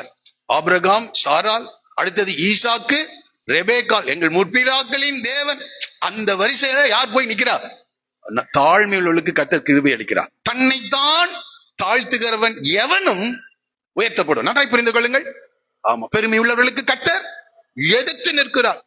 ஆண்களுக்கும் சொல்றேன், பெண்களுக்கு எல்லாருக்கும் நாம எப்போதும் தாழ்மை உடையவர்களாக, இயேசு மனத்தாழ்மையாக தாழ்மையின் ரூபம் எடுத்து மனித சாயலாக மாறினார். அதே போலதான் இந்த அம்மா. வீட்டுல வேலைக்காரங்களா இருக்காங்க. நம்மளா இருந்தா என்ன சொல்லுவோம்? கொஞ்சம் யோசிச்சு பாருங்க. உங்க பெற்றோர் சொல்றாங்க, கொஞ்சம் என்ன செய்யுங்க, இந்த வேலையை செய்யுங்க, நீங்களே செஞ்சிருங்க. நம்ம அதுக்கு நிறைய காரியங்களை சாக்கு போக்குகளை சொல்லுவோம். ஆனா இந்த சாயங்கால வேலையில தாழ்மையோடு கூட வீட்டுல எல்லாரும் இருக்கிறாங்க எடுக்க, அந்த அம்மா என்ன செய்யறாங்க வர்றாங்க. எனக்கு அதே போலதான் இந்த ரூத்தை குடித்து ஞாபகத்துக்கு வருகிறது. மாமியார் இருக்காங்க, இப்ப கதிர் பொறுக்கணும். நாமளா இருந்தா இன்றைய மருமகள் தான் என்னதான் செய்வாங்க, நீங்க போய் என்ன செஞ்சுட்டு வாங்க, பொறுக்கி கொண்டு வாங்க, நான் வீட்டை என்ன செய்யறேன் சுத்தம் பண்றேன்னு தான் சொல்லியிருப்பாங்க. ஆனால் ரூத் கடந்து சென்று என்ன செய்யறாங்க, அங்கே பொறுக்கி கொண்டு வருகிறார்கள். அங்கே கர்த்தர் கிரியை செய்கிறார். தற்செயலாய் அவளுக்கு போவாசினுடைய வயல் நிலம் என்ன செய்கிறது, அவள் அகப்படுகிறது. அங்கே கடந்து செல்கிறார். இது தற்செயல் அல்ல, இது தேவன் திட்டமிட்ட வழி நடத்துதல். நன்றாய் புரிந்து கொள்ளு. யார் தாழ்மையாய் நடந்து கொள்கிறார்களோ கர்த்தர் அவர்களை சரியான இடத்திற்கு வழி நடத்துகிறவராய் இருக்கிறார். பெருமை உள்ளவர்களுக்கு தேவன் எதிர்த்து, வீட்டுல எல்லா வசதிகளும் இருக்கலாம், அதிகமாக படித்திருக்கலாம், அதிக ஞானம் உடையவர்களாக நீங்கள் இருக்கலாம், அழகுள்ளவர்களாக இருக்கலாம், திறமைசாலிகளாக இருக்கலாம். நன்றாய் புரிந்து கொள்ளுங்கள். எப்போதும் நாம் மனத்தாழ்மை உடையவர்களாக இருக்க வேண்டும். இயேசுவை விட ஒரு சிறந்தவரை என்ன செய்யவே முடியாது. ஆமா, இருக்கவே முடியாது. அவ்வளவு அழகுள்ளவர், அவ்வளவு வல்லமை நிறைந்தவர், அவ்வளவு ஞானம் நிறைந்தவர். ஆனா இந்த பூமிக்கு வரும்போது அடிமையின் ரூபம் எடுத்து மனித சாயலானார். ஆகவே எல்லாவற்றுக்கும் மேலாக தேவன் அவரை உயர்த்தினார். இந்த காழ்வில என்னை ஆண்டவர் உயர்த்தணும்னு நினைக்கிறியா, மனத்தாழ்மையுடையவளாக இருங்கள். ஆமா, ஆகவே பணிவோடு கூட பேசுகிறார் இந்த வேலைக்காரர்களுக்கு கிட்ட. அது ரொம்ப அற்புதமான காரியம். அடுத்ததாக ஆரோக்கியம் உடையவளாக இருந்தார். அவள் எப்படி இருக்கிறா? ஒரு 30 குடம் தண்ணி எடுத்துட்டு ஊத்தணும்னா என்ன ஆகணும்? நம்மளா இருந்தா என்ன சொல்லுவோம்? ஆண்களே என்ன இன்னைக்கு 30 குடம் எடுத்து ஊத்தணும்னா முடியாது. ஆனா அந்த அம்மா என்ன செஞ்சிருக்காங்க, 30 குடம் தண்ணீர், குறைந்தது 30 குடங்க. உண்மைதான் நான் சொல்றேன். 30 குடம். ஒட்டகங்கள் நம்ம குடிக்கிற மாதிரி எல்லாம் இருக்காது, அதுக்கு தனியா தண்ணீர் பை என்ற அந்த பிளாடர் ரொம்ப பெருசுன்னு சொல்றாங்க. 30 குடம் தண்ணீர். அப்போ என்ன இருக்கணும் அவங்க கிட்ட? ஆரோக்கியம் இருக்க வேண்டும். இதெல்லாம் தேவ திட்டத்துல அவர் வைத்திருக்கிறார். தேவனை நோக்கி செய்கிற விண்ணப்பமா இருக்கிறது. ஆமா, குடியும் உம்முடைய ஒட்டகங்களுக்கும் வார்ப்பேன் என்று சொல்லுகிறார். ஆரோக்கியம். அடுத்து மாத்திரம் இல்ல, கடின உழைப்பாளியாய் அவள் காணப்பட வேண்டும். என்னதுங்க? கடின உழைப்பாளியாக காணப்பட வேண்டும். கடின உழைப்பாளி. ஆமா, சோம்பேறியாக இல்ல. இன்னைக்கு அநேகர் எப்படி இருக்காங்க? சோம்பேறி. இதை நம்ம புரிந்து கொள்ள, நம்ம எப்போதும் கடினமாய் உழைக்க வேண்டும். உங்களுடைய ப்ரொஃபஷன்ல நீங்க கடினமா உழைக்காம வரக்கூடாது. ஆமா, அவ உழைப்பை கர்த்தர் ஆசீர்வதிப்பார். உன் கைகளின் பிரயாசத்தை நீ சாப்பிடுவார். கர்த்தர் உன் கைகளின் பிரயாசத்தை தான் ஆசீர்வதி. நீயே பிரயாசப்படாத இருக்கும் போது எதை ஆசீர்வதிக்கிறது? ஆகவே கடின உழைப்பாளிகளா இருங்கள். இந்த அம்மா கடின உழைப்பாளி. ஆமா, இந்த வார்த்தைகள் தான் என்னை உருவாக்குச்சு. ஒரு செய்தியை கொடுக்கணும்னா பல மணி நேரங்கள் நான் உட்கார்வதற்கு ஒரே காரணம் இதுதான். ஆமா, நான் உழைக்கணும். அதை தேவன் என்ன செய்யணும்? ஆசீர்வதிக்கணும். இருக்கிற ஒவ்வொருவரை பார்த்து நான் சொல்லுகிறேன், நாம் கடின உழைப்பாளிகளாக நாம் காணப்பட வேண்டும். ஹார்ட் ஒர்க்கர் அந்த அம்மா. அது மாத்திரமல்ல, அமைதியான ஒரு பெண்மணி. 30 குடம் தண்ணி எடுத்து ஊத்துறாங்க. அதுக்கப்புறம் அந்த அம்மா எந்த வார்த்தையும் என்ன செய்யல, பேசல. நம்மளா இருந்தா என்ன சொல்லுவோம்? என்ன இது, இந்த ஒட்டகம் குடிச்சிட்டே இருக்குது, இனி எவ்வளவு தூரம் போறது, எந்த ஒரு வார்த்தையில. ரொம்ப அமைதி, சாந்தமும் அமைதியிலும் உள்ள ஒரு ஆவி. சாராளை குறித்து நம்ம படித்தோம். அந்த அம்மா எப்படிப்பட்டவங்க?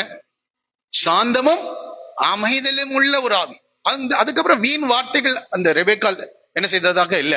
குடியும் ஒட்டங்களுக்கு வார்ப்பேன். அதுக்கு அடுத்த வார்த்தை, நீ போகிறாயா, நான் போகிறேன், அவ்வளவுதான். இதுக்கு நடுவுல எந்த வார்த்தையும் என்ன செய்யல, அங்க வரவே, அந்த கான்வர்சேஷன்ல அவங்க வரவே இல்லை. ஏதாவது பேசியிருந்தா என்ன செஞ்சிருக்கோம், ரெபேக்கால் சொன்னதாவது அப்படின்னு என்ன செய்வாங்க. அந்த 1 சாமுவேல் புத்தகத்துல ஞான திருஷ்டிக்காரன் வீடு, அந்த இடத்தை படிச்சிடலாமா தயவுசெய்து எடுத்து கொஞ்சம் பாருங்க. ஞான திருஷ்டிக்காரன் வீடு எங்கே என்று கேட்டால் அங்க இருக்கிற பெண்கள் என்ன சொல்றாங்க பாருங்க. வாசிக்கலாமா? எடுத்துட்டீங்களா? 9ஆம் அதிகாரமா? 1 சாமுவேலின் புத்தகம் 9வது அதிகாரம்.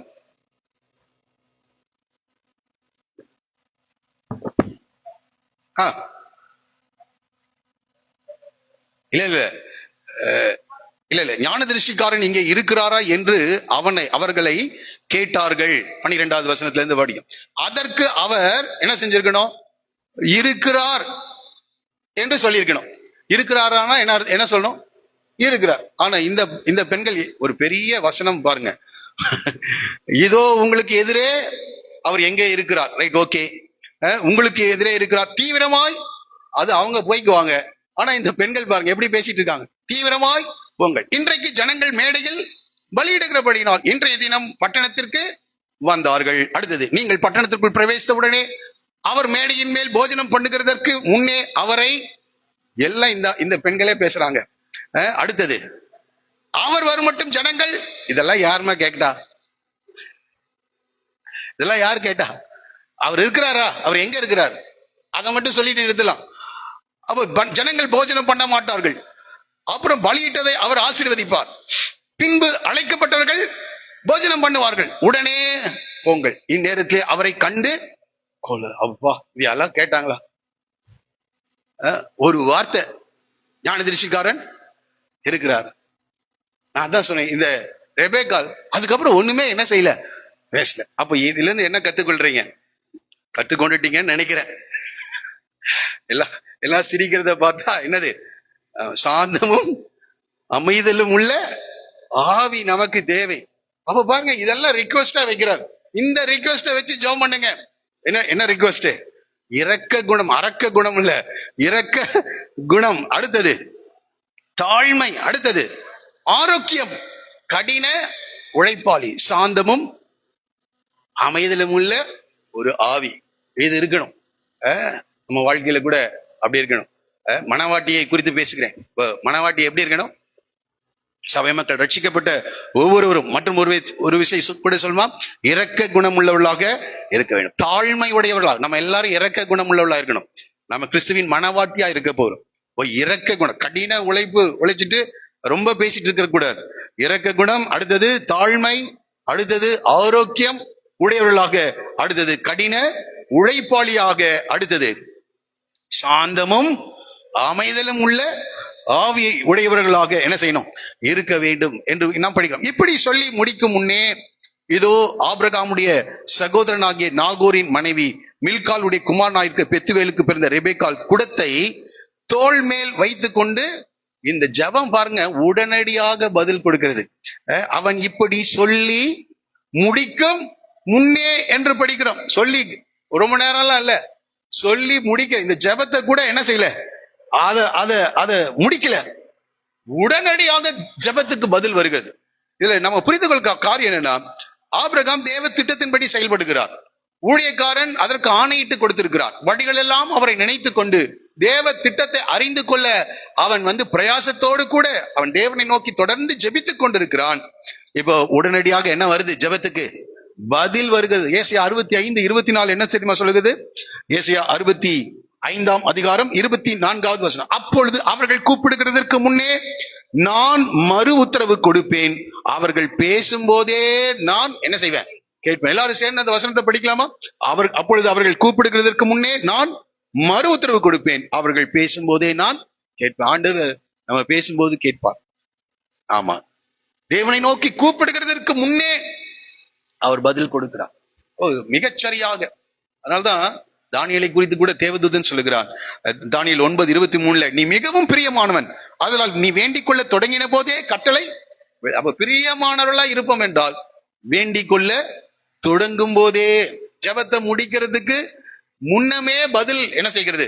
வருகிறது. ஆகவே இப்படி ஆபிரகாமுடைய ஊழியக்காரர்களை போல நாம மாறணும். இப்போ என்ன செய்கிறாங்க? புறப்பட்டு வந்தால் அந்த பெண் மகா ரூபவதியும் புருஷனை அறியாத, ஒருவேளை சில அடையாளங்களை பார்த்து அவள் அறிந்து கொண்டு, ஆனா இது எந்த குடும்பத்தை சார்ந்தது என்று என்ன செய்யாது தெரியாது. ஆனா ஜெபம் மட்டும் பண்ணியிருக்காங்க. எந்த குடும்பம் அதெல்லாம் ஒன்றும் தெரியாது. பாருங்க, அவள் துறவில் இறங்கி, பாருங்க, வந்த உடனே கேட்கல. இவர் அப்படியே வெயிட் பண்றாரு, அந்த அம்மாவை பாக்குறாரு, துறவில் இறங்கி என்ன செய்யறாங்க? நிரப்பிக்கொண்டு ஏறி வந்தால் அந்த ஊழியக்காரன் அவருக்கு எதிர்கொண்டு ஓடி, உன் குடத்தில் இருக்கிற தண்ணீரில் கொஞ்சம் குடிக்க. ஆமா, அப்ப பாருங்க, ஆண்டவரிடத்தை சொன்னது ஒண்ணு, அப்படியே செய்கிறார். அதுக்கு மேல ஒரு வார்த்தை கூட என்ன செய்யல. என் ஒட்டகங்களும் ரொம்ப தாகமா இருக்குது, அப்படி எல்லாம் ஒண்ணுமே சொல்லல. கொஞ்சம் குடிக்க தர வேண்டும் என்றார். அதற்கு அவள், குடியும் என் ஆண்டவனே என்று சீக்கிரமாய். பாருங்க அந்த வார்த்தை, குடியும் என் ஆண்டவனே. நாம என்ன சொல்லலாம்? நாங்க சமாரிய ஸ்திரீனா என்ன சொல்லியிருக்கோம்? நீர் யூதனா இருக்க என்னிடத்துல தாகத்துக்கு தா என்று எப்படி கேட்கலான்னு கேட்டிருப்பாங்க. ஏன்னா இவங்க வேற ஊருக்காரங்க. நான் ஒரு பெண்ணா இருக்கிறேன், நீர் எப்படி என்கிட்ட வந்து என்ன செய்யலாம்? கேட்கலாம். தண்ணியே கொடுக்கலன்னா காஃபி எங்க கொடுக்க போறாங்க? சோறு எங்க போட போறாங்க? கொஞ்சம் யோசிச்சு பாருங்க. ஆகவே இதெல்லாம் நம்ம கவனிக்க வேண்டும். உடனே அவள் சொல்லுகிறாள், குடியும். சீக்கிரமாய், அந்த வார்த்தை சீக்கிரமாய், ஓடி என்ற வார்த்தையெல்லாம் இங்க வருகிறது. சீக்கிரமாய் குடத்தை கையில் இறக்கி கொண்டு அவனுக்கு குடிக்க கொடுத்தார். குடிக்க கொடுத்தார். அப்ப பாருங்க, அந்த இரக்க சுவாபம் அங்கே. மற்றவருடைய குறைவுகளிலே நம்ம உதவி செய்ய தேவன் நம்ம வைத்திருக்கிறார். மனவாட்டி அவர் இரக்கம் உள்ளவர்களா இருக்கிறது போல நாம என்ன செய்யணும்? பாருங்க, இந்த இரக்க குணம். அதனாலதான் வசனம் சொல்லுது, இரக்கம் உள்ளவர்கள் பாக்கியவான்கள், அவர்கள் இரக்கம் பெறுவார்கள். பாருங்க, இந்த சம்பவம் முடியும் போது ஒரு பெரிய இரக்கம் கிடைக்குது. நமக்கு ஒண்ணும் கிடைக்க மாட்டேங்குது. காரணம், இன்னும் சரியா யாருக்கு என்ன செய்யறது இல்ல, இறங்குறது இல்ல.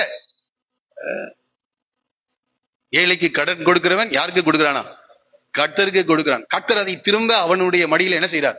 கொடுக்கிறார். கொடுங்கள் உங்களுக்கு கொடுக்கப்படும், அமுக்கி குழுக்கி சரிந்து விழும்படி கர்த்தர் அதை திரும்ப நம்ம மேல என்ன செய்யறார்? கொடுக்கிறார். இந்த கொடுக்கிற காரியம் ரொம்ப மிக முக்கியமான அந்த ஹேபிட் நம்ம எல்லாருக்கும் வளரணும். இங்க தண்ணீரை கொடுக்குறாங்க, என்ன கிடைச்சதுன்னு நம்ம பின்னாடி படிக்க போறோம். சீசன் என்னும் நாமத்து நிமித்தம் ஒரு கலசம் தண்ணீர் கொடுக்கிறவனும் அதனுடைய பலனை அடையாமல் போவதில்லை. நன்றாய் புரிந்து கொள்ளுங்க.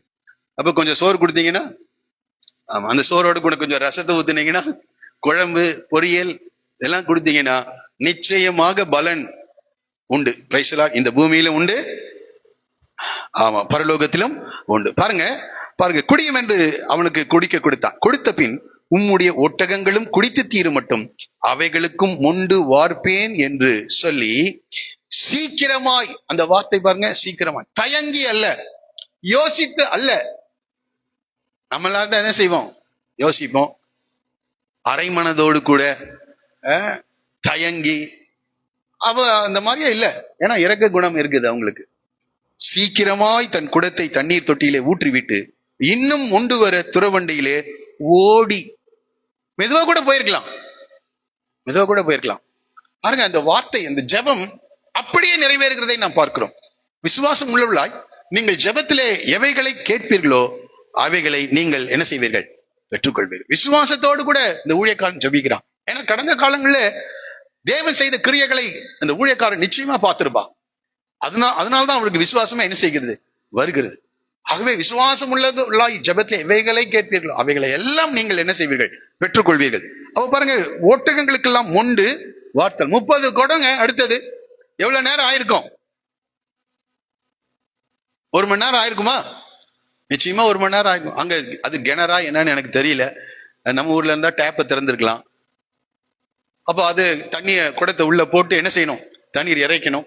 அதுக்கப்புறம் அதை கொண்டு வந்து, ரொம்ப கடினமான காரியம். ஏறக்குறைய 1 மணி நேரத்துக்கு மேல என்ன செஞ்சிருப்பாங்க அந்த அம்மா, இந்த காரியத்தை செய்திருக்க வேண்டும். இதெல்லாம் நம்ம தான் யோசிக்கணும். அங்க 1 மணி நேரமாக தண்ணீர் இறைத்து 30 குடங்களிலே கொண்டு வந்து ஒட்டகங்களுக்கு வார்த்தால் இல்ல, நாம தான் அதை என்ன செய்யணும், புரிந்து கொள்ள வேண்டும். ஓகே, அந்த மனிதன் அவளை குறித்து ஆச்சரியப்பட்டு. அப்ப பாருங்க, சில நேரங்கள்ல நம்ம ஜெபத்தை அப்படியே கர்த்தர் கேட்கிறார். அது நமக்கு என்னத்தை உருவாக்குகிறது, ஆச்சரியப்பட்டு. இன்னும் ஒரே ஒரு காரியம் தான் பாக்கி இருக்குது. கரெக்டா அந்த ஜெபம் என்ன செய்யுது, நடந்துட்டு இருக்கு. பெத்துவேலின் குமாரத்தியாக இருக்கணும் அவங்க, அல்லது அந்த நாகோருடைய இனத்தை சார்ந்தவர்களாக இருக்கணும். அது மட்டும்தான் பாக்கி இருக்கு. இவர்கள் ஆச்சரியப்பட்டு, வாசிக்கலாம், கர்த்தர் தன் பிரயாணத்தை வாய்க்க பண்ணினாரோ இல்லையோ என்று அறியும் பொருட்டு மௌனமா இருந்தான். விசுவாசிக்கிறவன் என்ன செய்ய மாட்டான், பதற மாட்டான். அது இன்னும் காரியம் முடியல, ஆகவே ரொம்ப அமைதியாய் இருந்தான், மௌனமா இருந்தான். ஊழியக்காரன் அடுத்தது என்ன செய்யணும், மௌனமாய் இருக்க வேண்டும். பாதி நிறைவேறி கொண்டிருக்கும் போது என்ன செய்யக்கூடாது, அவசரப்பட்டுற கூடாது. ரொம்ப கவனிக்க வேண்டிய ஒரு காரியம். மௌனமா இருந்தான். அந்நாட்களில் அந்த ஒட்டகங்கள் குடித்து தீர்ந்த பின்பு பாருங்க, இரக்கமுள்ளவர்கள் பாக்கியவான்கள் அவர்கள் என்ன செய்வார்கள் பாருங்க, யாருடைய மகள்னு கேட்டுட்டு சில பரிசுகளை அவளுக்கு கொடுக்கவில்லை.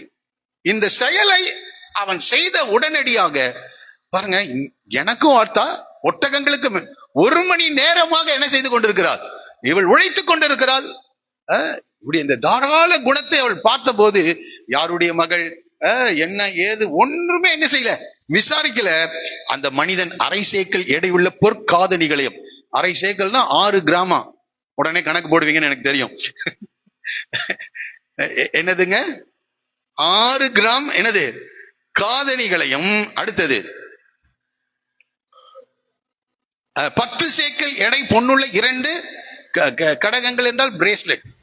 பிரேஸ்லெட் எவ்வளவா, 10 சேக்கல் 115 கிராம். எவ்வளவு பவுன், எவ்வளவு விலை எல்லாம் அடுத்த வாரம் போட்டு கொண்டு வந்து கொடுங்க. அது போடலாம்னு நினைச்சேன். சரி, அந்த வேலையாவது நீங்க என்ன செய்யுங்க, செய்யட்டும்னு விட்டுட்டேன் நான். அவ கொஞ்சம் யோசிச்சு பாருங்க, 115 அதுல ஒரு 6, 121 கிராம் தங்கத்தை என்ன செய்யறான், பரிசாக கொடுக்கிறான். கொஞ்சம் கற்பனை பண்ணி பார்க்க முடிகிறதா? நன்றாய் புரிந்து கொள்ளுங்கள். அதனால சொல்ல, கொடுங்கள் உங்களுக்கு எப்படி திருப்ப கொடுப்பாராம், அமுக்கி குழுக்கி சரிந்து விழும்படி கர்த்தர் அளக்கிற தேவனா இருக்கிறார்.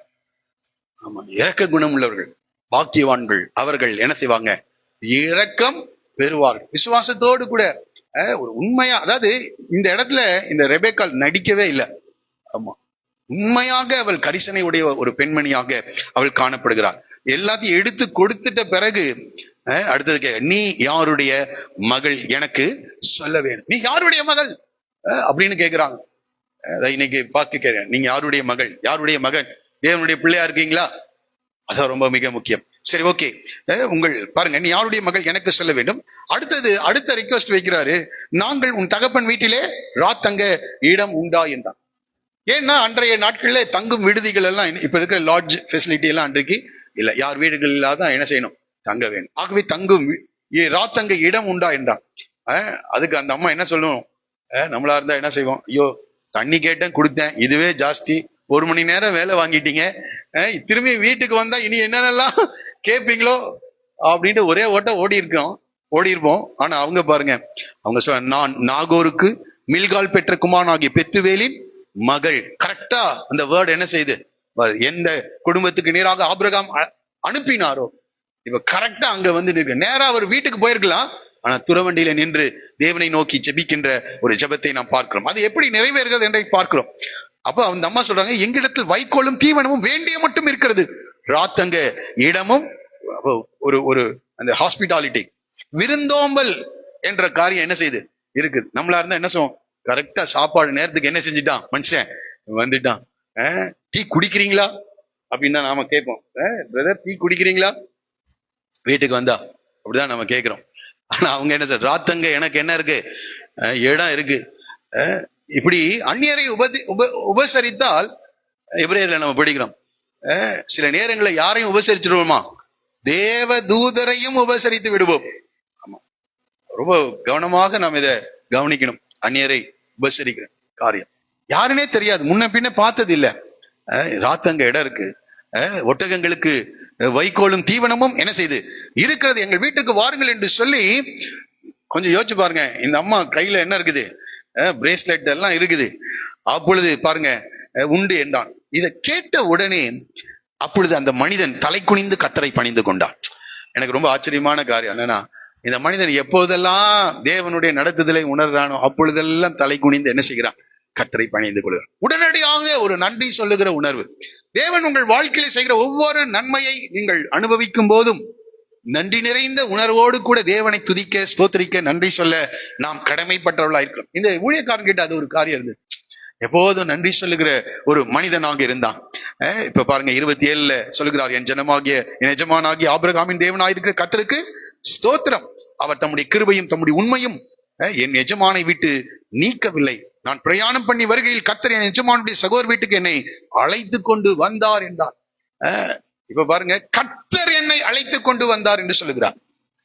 சொல்லுவோமா, நான் ஜெபித்த அதனால வந்துட்டேன், நான் வழியெல்லாம் அவரை நினைத்து கொண்டேன். தன்னை என்ன செய்யவே இல்லை முக்கியத்துவம். கர்த்தர் என்னை அழைத்து கொண்டு வந்தார். கர்த்தரை மகிமைப்படுத்த நாம் கற்றுக்கொள்ள வேண்டும். உடனே அந்த அம்மா வீட்டுக்கு ஓடி இந்த காரியங்கள் எல்லாம் என்ன செய்யறாங்க, வீட்டில் உள்ளவர்களுக்கு அறிவித்தால். அந்த அவளுடைய சகோதரன் பேரு லாபான். அந்த மனிதன் என்ன செய்யறான் பாருங்க, ரெபெக்காளுக்கு ஒரு சகோதரன் தான், அவனுக்கு லாபான் என்று பேர். அந்த லாபான் வெளியே துறவண்டையில் இருந்து அந்த மனிதரிடத்திற்கு என்ன செய்தான், ஓடி வந்தான். அவன் ஏன் ஓடி வர்றான்றது பார்த்தா, அவன் தன் சகோதரி தரித்திருந்த அந்த காதடியும் அவள் கைகளில் போட்டிருந்த கடகங்களையும் பார்த்து, ஏன்னா பின்னாடி லாபானை பத்தி படிக்கிறோம், ரொம்ப கால்குலேட்டிவ். யாரு லாபான், ரொம்ப கணக்கு பார்க்கிற ஒரு ஆளு. அவள் அதை பார்த்து தண்ணி எடுத்து ஊத்துனதுக்கே இவ்வளவு கொடுக்குறாருன்னா வீட்டுல இருந்தா என்ன செய்வார், இன்னும் நிறைய கிடைக்கும்ட்டு சொல்லி அந்த ஆளு அந்த லாபான் ஓடுகிறான். கீழே படிச்சு பார்த்தீங்கன்னா அந்த மனிதன் துறவண்டையிலே நின்று கொண்டிருந்தான். பாருங்க, இந்த ஊழியக்காரன் கம்பல் பண்ணி அந்த வீட்டுக்கு என்ன செய்யல, எனக்கு வீட்டுல தங்கறதுக்கு இடம் தந்தே ஆக வேண்டும் என்று என்ன செய்யல, யாரையும் போராடவே இல்லை. அவர் துறவண்டையில இருக்கான்னு கேட்டாரு. அந்த அம்மா போயிருக்காங்க, வர்ற வரைக்கும் அமைதியா என்ன செய்யறாரு, அங்கே நின்று கொண்டு இருக்கிறார். அப்போ ஆண்டவர் கூட இதோ வாசற்படியிலிருந்து கதவை தட்டுகிறேன், ஒருவனின் சத்தத்தை கேட்டு கதவை திறந்தால் நான் உள்ள பிரவேசிப்பேன், இல்ல வர வேண்டாம்னு சொன்னா என்ன செய்ய மாட்டேன், உள்ள போக மாட்டேன். ரொம்ப ஜென்டிலா நடந்துக்கிறான். இப்ப நாமும் கூட மற்றொரு இடத்துல ரொம்ப ஜென்டிலா நடந்து கொள்ள வேண்டும். ஓகே, அப்பொழுது அவன் சொல்லுகிறான், கர்த்தரால் ஆசீர்வதிக்கப்படும். எதை பார்த்து சொல்றாரு, அந்த அவர் கொடுத்த வெகுமதிகளை எல்லாம் பார்த்து அந்த ஊழியக்காரனை பார்த்து சொல்லுகிறார், கர்த்தரால் ஆசீர்வதிக்கப்பட்டவரே உள்ளே வாரும் என்று சொல்லுகிறார். அவருடைய தயால குணம், தாராள மனதை, பெரிய இருதயத்தை பார்த்து சொல்கிறான், கர்த்தரால் ஆசீர்வதிக்கப்பட்டவரே உள்ளே வாரும் சொல்கிறான். ஒட்டகங்களுக்கு இடமும் உமக்கு வீடும் ஒட்டகங்களுக்கு இடமும் ஆயத்தம் பண்ணி இருக்கிறேன் என்று சொல்லுகிறார். அப்பொழுது அந்த மனிதன் வீட்டுக்கு போனான். லாபான் ஒட்டகங்களில் கட்டவிழ்த்து, லாபானை என்ன செய்யறாரு, நீங்க ஒண்ணும் செய்யாதீங்க, நீங்க உட்காருங்க, ரொம்ப தூரத்துல இருந்து வந்திருக்கீங்க, நீங்க உட்காருங்க. விருந்தோம்பல் நடக்குது, ஹாஸ்பிட்டாலிட்டி. ஒட்டகங்களுக்கும் தீவனம் எல்லாம் போட்டு வந்தவர்கள் தங்கள் கால்களை கழுவிக்கொள்ள தண்ணீர் எல்லாம் என்ன செய்யறாங்க, கொடுக்குறாங்க. வந்தவர்களை உபசரிக்கிறோமா இல்லையா? உங்க வீட்டுக்கு வருகிறவர்களை தயவு செய்து உபசரியுங்கள், அந்நியர்களை உபசரிக்க மறவாதிருங்கள் என்று நாம் படிக்கிறோம். யாருன்னே தெரியல, ஆனா உபசரிக்கிறாங்க. அடுத்ததாக பின்பு அவனுக்கு முன்பாக போஜனம் வைக்கப்பட்டது. நம்மளா இருந்தா என்ன செய்வோம், வைத்த உடனே என்ன செய்வோம், ஜெபம் பண்ணிட்டு சாப்பிட்டுருப்போம் இல்ல. ஆனா இங்க இந்த ஊழியக்காரன் பாருங்க, அப்பொழுது அவன் நான் வந்த காரியத்தை சொல்லும் முன்னே புசிக்க மாட்டேன் என்று அங்கே சொல்லுகிறார். வந்த காரியத்தை சொல்லும் முன்னே. இப்போ ஊழியக்காரன் அல்லது நாம் எந்த நோக்கத்திற்காக அனுப்பப்படுகிறோமோ அந்த நோக்கம் நிறைவேறுகிற வரைக்கும் அவங்க என்ன செய்யக்கூடாது, மற்ற காரியங்களை டைவர்ட் ஆகக்கூடாது. நாம இன்னைக்கு வந்த நோக்கத்தை விட்டுறோம், வேற ஏதாவது ஒரு காரியத்தை. இப்ப கூட நீங்க எதுக்காக வந்திருக்கீங்க, கர்த்தரை ஆராதிக்க, அடுத்து கர்த்தருடைய வார்த்தையை கேட்க. அதை மறந்துடாதீங்க. ஊழியக்காரன் அந்த நோக்கத்தை சரிவர நிறைவேற்ற வேண்டும். இப்ப சொல்றாரு, நான் வந்த காரியத்தை சொல்லும் முன்னே நான் சாப்பிட மாட்டேன் என்று சொல்கிறார். இதை அப்படியே நான் இந்த யோவான் எழுதின சுவிசேஷம் 4வது அதிகாரத்துல இயேசு சொன்ன காரியத்தை தான் நினைக்கிறேன். 4:32-33 இயேசு சொல்லுகிறார், இயேசு அவர்களை நோக்கி, நான் என்னை அனுப்பினுடைய சித்தத்தின்படி செய்து அவருடைய கிரியையை முடிப்பதே என்னுடைய போஜனமா இருக்கிறது. ஆமா, இந்த வேலைக்காரனுக்கு அதான், என் எஜமானுடைய கிரியையை முடிப்பதே என்னுடைய போஜனம். இயேசு பாருங்க எவ்வளவு கருத்தா இருந்திருக்கிறாரு. பசியான நேரம், தாகத்துல அவர் இருக்கிறாரு. அந்த நேரத்துல இந்த சமாரிய ஸ்திரீயோடு கூட பேசி அவளை ரட்சிப்புக்குள்ளாக நடத்துகிறார். ஆகவே தேவனுடைய சித்தத்தின்படி செய்து அவருடைய கிரியையை முடிப்பதே என்னுடைய போஜனம். அப்ப இந்த ஊழியக்காரன் எஜமானுடைய சித்தத்தை முடிப்பதே அவருடைய போஜனம். ஆகவே இப்பொழுது அங்கே தான் வந்த நோக்கத்தை அங்கே இந்த ஊழியக்காரன் இந்த லாபானுடைய வீட்டிலே சொல்லுகிறான். பாருங்க, அவர் சொல்லுகிறார், நான் ஆபிரகாமுடைய ஊழியக்காரன். தன்னை பற்றி ஒரே ஒரு வார்த்தை, நான் யார், பேர் கூட சொல்லல. எனக்கு ரொம்ப ஆச்சரியமா இருக்கு. நம்மளா இருந்தா என்ன செய்வோம்? நம்ம பேரு, நம்ம வகிக்கிற பதவி, அந்த கம்பெனியில, ஆபிரகாமுடைய கம்பெனியில வகிக்கிற பதவி, நான் என்ன படித்திருக்கிறேன், முடிஞ்சா சம்பளத்தை கூட என்ன செஞ்சிருப்போம், ஆபிரகாம் கம்பெனியில இவ்வளவு சம்பளம் கிடைக்கிறது கூட சொல்லிட்டு அதுக்கப்புறம் காரியத்தை ஆரம்பிச்சோம். ஆனால் இந்த ஊழியக்காரன் தன்னை குறித்து எதுவுமே சொல்லவில்லை. பாருங்க, அவர் சொல்கிறார், கர்த்தரின் எஜமானை மிகவும் ஆசீர்வதித்திருக்கிறார். ஆமா, எஜமான் எஜமான். அடுத்த வாரம் கேட்பேன் நான், இந்த அதிகாரத்துல எத்தனை முறை ஆபிரகாமுடைய ஊழியக்காரன் தன் எஜமானை குறித்து பேசுகிறார். எஜமான் என்ற வார்த்தைகள் எவ்வளவு முறை வருகிறது என்று ஆங்கிலத்துல 19, தமிழ்ல நான் எண்ணாம வந்துட்டேன். அவை நீங்க கொஞ்சம் அதை கவனித்து வரும்படி கேட்கிறேன். என் எஜமானை மிகவும் ஆசீர்வதித்திருக்கிறார். ஊழியக்காரனுக்கு தெரியுது அவர் சீமானா இருக்கிறார். கர்த்தர் அவருக்கு ஆடு மாடுகளையும் வெள்ளியையும் பொன்னையும் வேலைக்காரரையும் வேலைக்காரிகளையும் ஒட்டகங்களையும் கழுதைகளையும், ரொம்ப சுருக்கமா எல்லாத்தையும் சொல்லிட்டார். என் எஜமானுடைய மனைவி முதிர் வயதா இருக்கும்போது அவருக்கு ஒரு பிள்ளையை பெற்றெடுத்தான் என்று சொல்கிறார். இப்போ அது சொல்றாரு, என் எஜமான் அவருடைய மகனுக்கு தன்னுடைய தேசத்திலே, நான் குடியிருக்கிற கானான் தேசத்தாருடைய குமார்த்திலே, நீ என் குமாரனுக்கு பெண் கொள்ளாமல் இந்த தேசத்துல வேண்டாம் என்று சொல்லி, நீ என் தகப்பன் வீட்டுக்கும் என் இனத்தார் இடத்திற்கும் போய் அவளுக்கு பெண்ணை கொண்டு வர வேண்டும் என்று கேட்டுக்கொண்டார். நான் ஆணையிட்டு கொடுத்திருக்கிறேன். அப்போ ஒரு அந்த காரியங்களை எல்லாம் சுருக்கமாக என்ன செஞ்சிருக்காங்க, அந்த இடத்திலே, அந்த குடும்பத்தார் இடத்துல அதை சொல்லி இருக்கிறாள். இதுல ஏதாவது கொஞ்சமாவது கூட்டி குறைச்சிருக்கா? அப்படியே அப்போ சில காரியங்கள் வரும்போது 1000 பொய் சொல்லி ஒரு காரியத்தை நடத்தணும் அப்படின்னு சொல்றாங்க. ஆனா கொஞ்சம் யோசிச்சு பாருங்க, இந்த ஊழியக்காரன் கொஞ்சம் கூட என்ன செய்யல. ஆமா, இது ரொம்ப ரொம்ப தேவன் நம்முடைய வார்த்தைகளை கவனிக்கிறார். தேவன் நம்முடைய வார்த்தைகளை கவனிக்கிறார். ஆமா, இருக்கிறத உள்ளதை உள்ளபடியே அங்க சொல்றாரு. சொல்லிட்டு சொல்றாரு, இதை இத சொல்லிட்டு சொல்றாரு, அந்த பெண் எந்த தேசத்துக்கு வரமாட்டேன் என்று சொன்னால் என்னுடைய மகனை, உங்களுடைய மகனை அங்கே அந்த தேசத்துக்கு அழைத்து கொண்டு போகலாமா என்று கேட்டபோது அந்த காரியத்தை ரொம்ப ஸ்ட்ரெஸ் பண்ணி அங்க சொல்றார். பாருங்க, அந்த இடத்தை படிங்க.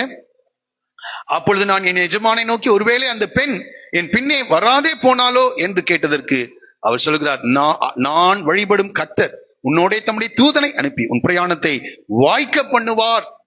என் இனத்தாரிடத்தில் என் தகப்பன் வீட்டிலும் நீ என் குமாரனுக்கு பெண் கொள்வாய் என்று சொல்லுகிறார். கீழே படிச்சு உனக்கு பெண் அந்த அவருக்கு பாருங்க 41, என் இனத்தாரிடத்துக்கு போனால் என் ஆணைக்கு நீங்களாயிருப்பாய், அவர்கள் உனக்கு பெண் கொடாமற் போனாலும் நீ என் ஆணைக்கு நீங்கள். அதை ரொம்ப தெளிவா அங்க சொல்லிடுறார். பெண் எங்க தான் வரணும்? கானான் தேசத்துக்கு தான் வரணும். அவங்களுக்கு தெரியும் ஆபிரகாம் யாரு, ஏனென்றால் இனத்தாரெல்லாம் போய் அவங்களுக்கு செய்தி சொல்லிட்டு வந்திருக்காங்க. ஆகவே இப்பொழுது நீ எனக்கு ஆணையிட்டு கொடு என்று கேட்டிருக்கிறார் என்று சொல்லி காரியங்களை சொல்லி விடுகிறார். அப்படியே நான் இன்று அதுக்கப்புறம் அன்றைக்கு நடந்த சம்பவத்தை சொல்லுகிறார். அதையும் அவருக்கு ஏற்பட்ட அனுபவங்களை இங்கே சொல்லுகிறார். இது ரொம்ப, இதை நான் படிக்கும் போது ஆவியானவர் என்னை கவனிக்க செய்தார். நன்றாய் புரிந்து கொள்ளு. அன்றைக்கு ஏற்பட்ட அனுபவம், அவர் ஜெபித்து வந்தது, அவர் தேவனிடத்திலே ஜெபித்த காரியங்கள், அவருடைய ஜெபம் எப்படி அப்படியே நிறைவேறினது என்பதை யார் இடத்துல சொல்றார்?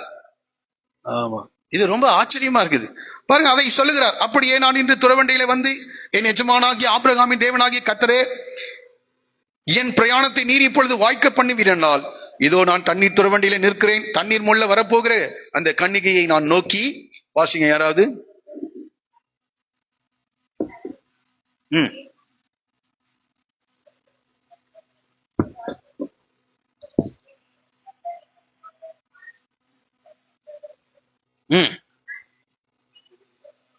பாருங்க, என் இருதயத்தில், வாயை திறந்து கூட சொல்லல, இருதயத்தில் சொல்லி முடிக்கும் முன்னே இதோ ரெபெக்காள் நடந்ததை அப்படியே சொல்லுகிறார். இந்த அனுபவத்தை. இதே ரெபெக்காள் தன் குடத்தை தோள் மேல் வைத்துக் கொண்டு புறப்பட்டு வந்து துறவில் இறங்கி போய் தண்ணீர் மண்டால், அப்பொழுது நான் எனக்கு குடிக்க தர வேண்டும் என்றேன். அவள் சீக்கிரமாய் என்ன ஜெபம் பண்ணணும் அப்படியே அது என்ன செஞ்சுச்சு, நடந்தது. அப்பொழுது நீ யாருடைய மகள் என்று கேட்டேன். அதுக்கு கரெக்டா நாகோர், பெத்துவேல் இவர்களுடைய குமாரத்தி என்று அங்கே சொல்லுகிறாள். அதற்கு பிறகு நான் சில வெகுமதிகளை நான் கொடுத்தேன். தலை குனிந்து கர்த்தரை பணிந்து கொண்டு என்று கர்த்தர் என்னை நேர் வழியாய், என் எஜமானாகிய ஆபிரகாமின் தேவனாய் இருக்கிற கர்த்தர் என்னை நேர் வழியாய் அவருடைய இனத்தார் இடத்திற்கு வழி நடத்தினார் என்ற காரியங்களை எல்லாம் அப்படியே தன்னுடைய அனுபவத்தை என்ன செய்கிறார் சொல்லுகிறார். இந்த அனுபவத்தை இந்த லாபானுடைய வீட்டார், பெத்துவேலுடைய வீட்டார் ஏற்றுக்கொள்ளுகிறார்கள். ரொம்ப ஆச்சரியமா இருக்குது. அவங்க இது எப்படிங்க நடக்கும் அப்படின்னா, அவங்க ஏற்கனவே விசுவாசிக்கிறவர்களாக இருந்திருக்காங்க. ஓரளவுக்கு கர்த்தரை என்ன செய்யறாங்க, அறிந்து வைத்த இந்த அனுபவத்தை சொன்ன உடனே நம்ம ஆட்கள் கிட்ட இன்னைக்கு சொன்னா என்ன ஆகும்? இப்படி எல்லாம் நடக்குமா? இவரு ஏதோ பொய் சொல்லுகிறார், இவரு ஏதோ இந்த பெண்ணை கூட்டிட்டு போறதுக்காக என்ன செஞ்சிட்டு இருக்கிறாரு, பில்டப் பண்ணிட்டு இருக்கிறாரு, அப்படி இப்படின்னு நாம கதை கட்டி விட்டுருவோம். ஆனால் அந்த அனுபவத்தை அப்படியே சொன்ன போது அவள் ஏற்றுக்கொள்கிறார்கள். அந்த குடும்பத்தார். இது சாதாரண காரியம் இல்ல. பாருங்க, இப்போதும் நீங்கள் என் எஜமானுக்கு தயையும் உண்மையும் உணர்வுள்ளாய் நடக்க மனதுள்ளவளானால் எனக்கு சொல்லுங்கள், இல்லை என்றால் அதையும் எனக்கு சொல்லுங்கள். அப்பொழுது நான் வலது புறத்தியாகலும் இடது புறத்தியாகலும் நோக்கி போவேன். பாருங்க, எந்த ஒரு வற்புறுத்தலும் இந்த ஊழியக்காரன் அந்த பெத்துவேலுடைய குடும்பத்தார் இடத்துல என்ன செய்யல, சொல்லல.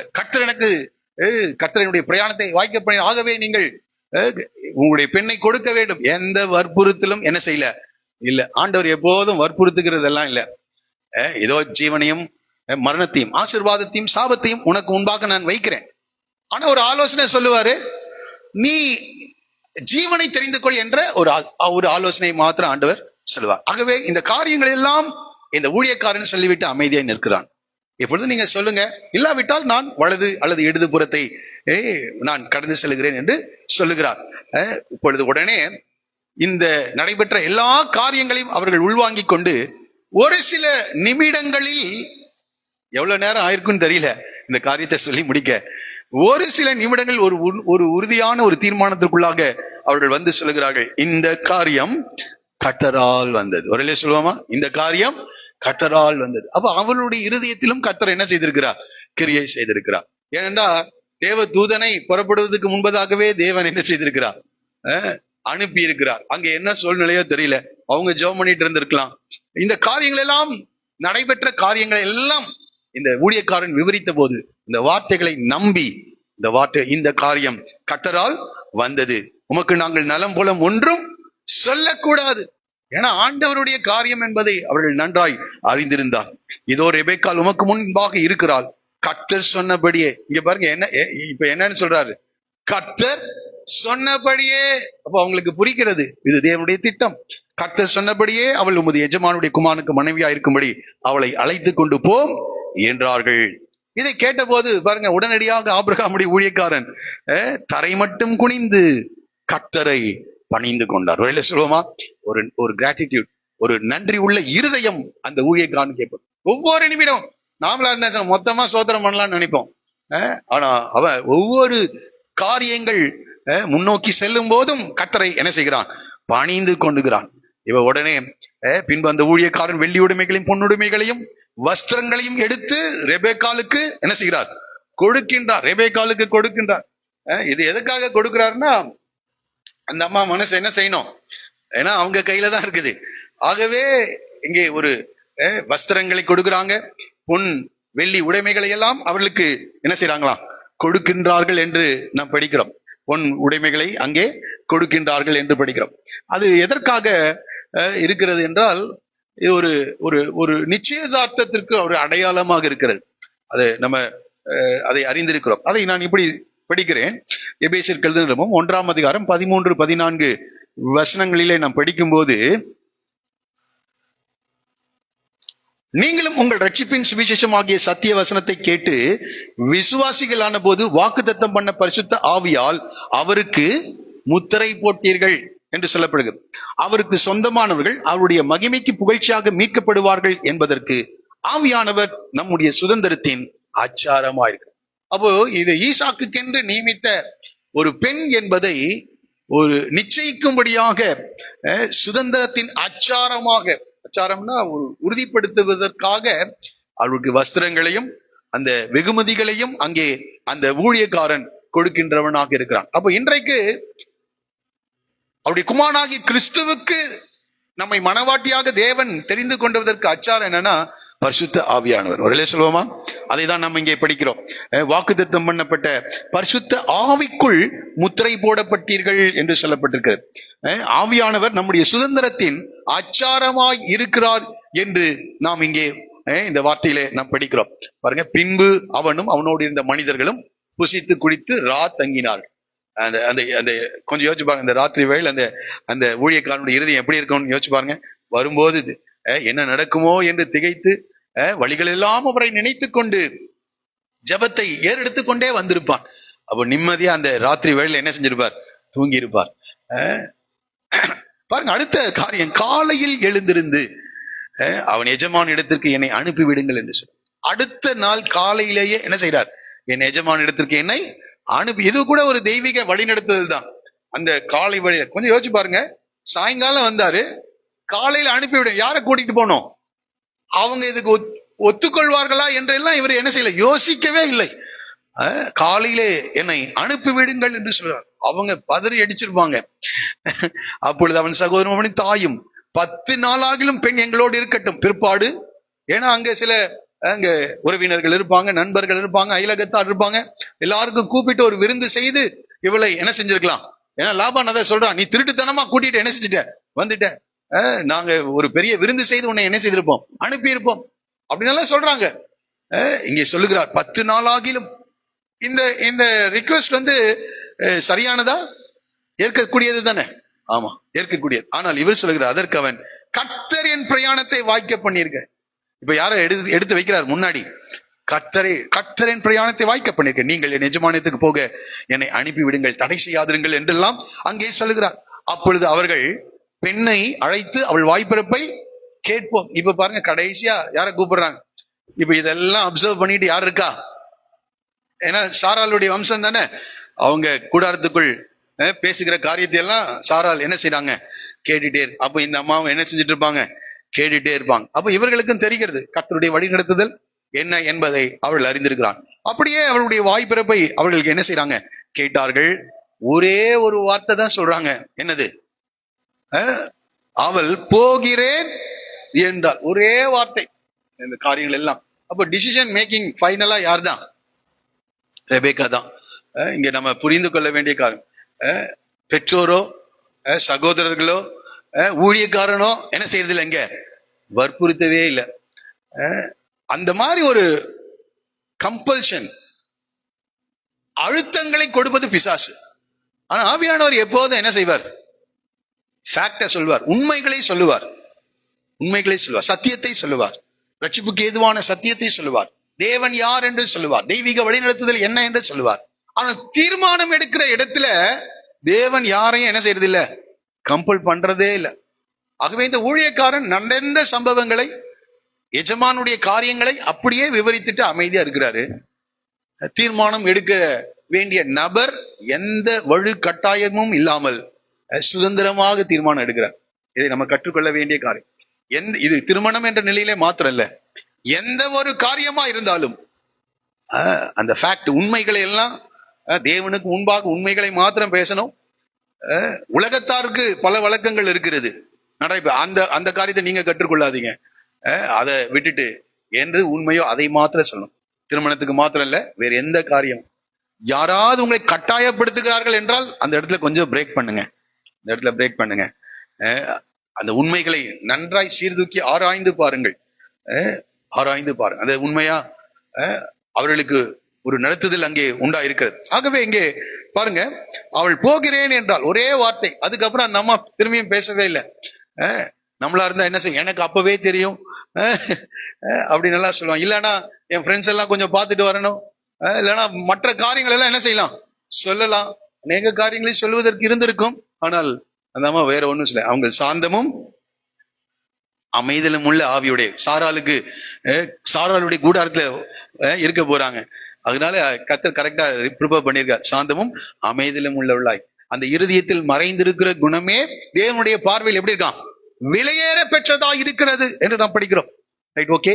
அப்படியே பாருங்க, அவர்கள் தங்கள் சகோதரியாகிய ரெபேக்காலை அவள் தாதியையும் கூட யார் அனுப்புறாங்க பாருங்க, அந்த அம்மாவுக்கு உதவிக்காரர்களை அனுப்புகிறாள். தாதியையும் ஆபிரகாமின் ஊழியக்காரனையும் அந்த மனிதரையும் என்ன செய்றாங்க? அனுப்பிவிட்டு இப்ப ஒரு பெரிய வாழ்த்துதலை அங்கே சொல்கிறார். ரெபேக்காலை வாழ்த்தி, அவ்வளவுதான் டைம், சில மணி நேரங்கள்ல முடிஞ்சது. ஆமா, தேவனுடைய நேரம் வரும்போது பல வருடங்கள் ஜெபித்திருக்கலாம். ஆனா தேவனுடைய நேரம் வரும்போது சில வினாடிகள காரியங்களை கர்த்தர் என்ன செய்வார்? மாற்றி அமைப்பார். எத்தனை பேர் இதை அறிந்திருக்கிறீங்க? பல பிரச்சனைகளுக்காக நீங்கள் போராடி கொண்டு இருக்கலாம். தேவனுடைய நேரம் வரும்போது இஸ்ரவேல் ஜனங்கள் 430 வருடங்கள் துன்பப்பட்டார். 400 வருஷம் உபத்திரவப்பட்டாங்க. 400 வருஷம் தேவனை நோக்கி ஜெபம் பண்ணாங்க. ஆனால் 430 வருடம் முடிந்த அன்றைய தினமே இஸ்ரவேல் ஜனங்கள் அணி அணியாய் புறப்பட்டு போனார். ஒரு சொல்லுவோமா? பாபிலோன் தேசத்துல 70 வருடங்கள் அவர்கள் காத்திருந்தார். தேவனுடைய திட்டங்கள் எப்படி நிறைவேறும் என்று பாபிலோனில் அடிமைகளாக இருந்த இந்த யூதர்களுக்கு தெரியவே தெரியாது. ஆனால் தேவன் சொல்லுகிறார் எரேமியாவின் மூலம், 70 வருடங்களுக்கு பிற்பாடு நான் இந்த தேசத்துக்கு அவர்களை கூட்டிக் கொண்டு வருவேன். அரசியல் சூழ்நிலைகள் மாறுகிறது. பாபிலோனியர்கள் பாபிலோனுடைய ஆட்சி வீழ்ச்சி அடைந்து மேதிய பெர்சியர்களுடைய ஆட்சி வருகிறது. அங்கே கோரேஸ் என்ற ராஜா என்ன செய்கிறான்? வருகின்றான். ஏசியா புஸ்தகத்தை படிச்சவங்களுக்கு தெரியும், அந்த சூழ்நிலைகள் மாறும்போது கர்த்தருடைய வழிநடத்தலை அவள் உணர்ந்திருப்பார்கள். சொல்லுவோமா? சாதாரண காரியம் இல்லைங்க. தேவனுடைய வழிநடத்தல் ஒரு அற்புதமான காரியம். ஆமா, அதை அனுபவித்தவர்கள் மாத்திரமே அதை புரிந்து கொள்ள முடியும். இங்கே இந்த பாபிலோன்ல இருக்கிறவங்களுக்கு கோரேஸ் வரும்போது வசனத்தை படிச்சவங்களுக்கு எல்லாம் ரொம்ப சந்தோஷமா இருக்கு. கர்த்தர் நம்ம என்ன செய்ய போகிறார்? விடுவிக்க போகிறார். 430 வருடம் முடிந்த அன்றைய தினமே வாதைகள் வருகிற அந்த காரியங்கள் எல்லாம் பார்த்த உடனே ஆபிரகாமுக்கு தேவன் செய்த அந்த உடன்படிக்கையின் வார்த்தையை கர்த்தர் நிறைவேற்ற போகிறார் என்று சொல்லி அந்த ராத்திரி வேளையிலேயே இஸ்ரவேல் ஜனங்கள் அணி அணியாய் புறப்பட்டு போனார். தேவனுடைய வார்த்தை நீங்கள் நீண்ட காலமாக ஜெபிக்கலாம், ஆனால் ஒரு இரவிலே காரியங்களை கர்த்தர் மாற்றி விடுவார். ஆமா, பாபிலோன் ஆறுகள் அருகே நாங்கள் உட்கார்ந்து சியோனை நினைத்து என்ன செய்வோம்? அழுதோம். ஆண்டவர் அந்த அந்த விடுதலையை தந்த போது எங்கள் வாய் நகைப்பினால் நிறைந்திருந்தது என்று சொல்றார். உள்ள சந்தோஷத்தினால் ஒரே இரவில காரியங்களை கர்த்தரால் மாற்ற முடியும். ஆமா, ரொம்ப நாளா ஜெபம் பண்ணிட்டு இருக்கீங்களா? சாயங்காலம் வந்தாரு, அடுத்த நாள் காலையில கூட்டிட்டு போயிட்டார். ஒரு இரவுக்குள்ளாக காரியங்களை கர்த்தர் மாற்ற முடியும். பெரிய தேவன் நம்ம தேவன். ஆகவே சோர்ந்து போகாதீர்கள். நீண்ட காலமாக இந்த பிரச்சனைக்காக ஜெபிக்கிறேன், நீண்ட காலமாக இந்த காரியங்களை கர்த்தர் செய்யவே இல்லை என்று நீங்கள் ஒருவேளை அழுது கொண்டு இந்த காலை வேளை இந்த வார்த்தைகளை கேட்டுக் கொண்டிருக்கலாம். ஒரு வினாடி போதும் வாழ்க்கையில் அற்புதத்தை செய்ய. ஒரு இரவு போதும். நீண்ட நாள் பிரச்சனைகளுக்கு ஒரு வினாடியிலே தேவனால் தீர்வுகளை கொண்டு வர முடியும். அடுத்ததாக இந்த இந்த மூன்றாவது குறிப்பாக ரெபேக்காளுடைய விருப்பம், ரெபேக்காள் எடுத்த முடிவு, அதை தான் நாம் இங்கே படிக்கிறோம். 50வது வசனத்திலிருந்து நம்ம படித்து வருகிறோம். 60வது வசனம் வரைக்கும் அவள் நான் போகிறேன் என்றாள். அவளுடைய விருப்பத்தை அவள் சொல்லுகிறாள். அப்ப ரெபேக்காளை என்ன செய்யறாங்க? வாழ்த்துகிறாள். எப்படி வாழ்த்துகிறாள்? நீ கோடியாய் பெருகுவாயாக சொல்றாங்க ஒரு வார்த்தை. உன் சந்ததியார் தங்கள் சத்துருக்களுடைய பகைஞருடைய வாசல்களை சுதந்தரித்துக் கொள்வார். நம்ம பகைஞருடைய வாசல், நான் அடிக்கடி அதை சொல்லுகிற வார்த்தை, பகைஞருடைய வாசல்களை சுதந்தரிப்பார் என்று ஆசீர்வதித்தார்கள் என்று நாம் படிக்கிறோம். இப்பொழுது அடுத்த குறிப்பாக இந்த ரெபேக்காளுக்கு கொடுத்த வரவேற்பு என்று படிக்கலாம் என்ற காரியத்தை படிக்க 61வது வசனத்திலிருந்து, அப்பொழுது ரெபேக்காளும் அவள் வேலைக்காலும் எழுந்து ஒட்டகங்கள் மேல் ஏறி அந்த மனிதனோடு கூட என்ன செய்தார்களாம்? போனார்கள். ஊழியக்காரன் ரெபேக்காளை அழைத்து கொண்டு, இப்ப யார்தான் கூட்டிட்டு வரா? ஊழியக்காரன். ஆகவே இன்றைக்கு சபையை ஆயத்தப்படுத்துவது ஊழியக்காரர்களிடத்திலே தேவன் கொடுத்த ஒரு பொறுப்பாக காணப்படுகிறது. ஈசாக்கு, இப்ப இங்கதான் படிக்கிறோம், ஈசாக்கு தென் தேசத்தில் குடியிருந்தான். அப்பொழுது அவன் லகாய்ரோய் எனப்பட்ட துறவின் வழியாய் புறப்பட்டு வந்தான். இந்த இடத்துலதான் ஈசாக்கு வருகிறார். கடைசியா எங்க இவரை படிக்கிறோம் தெரியுமா? எங்க படித்தோம்?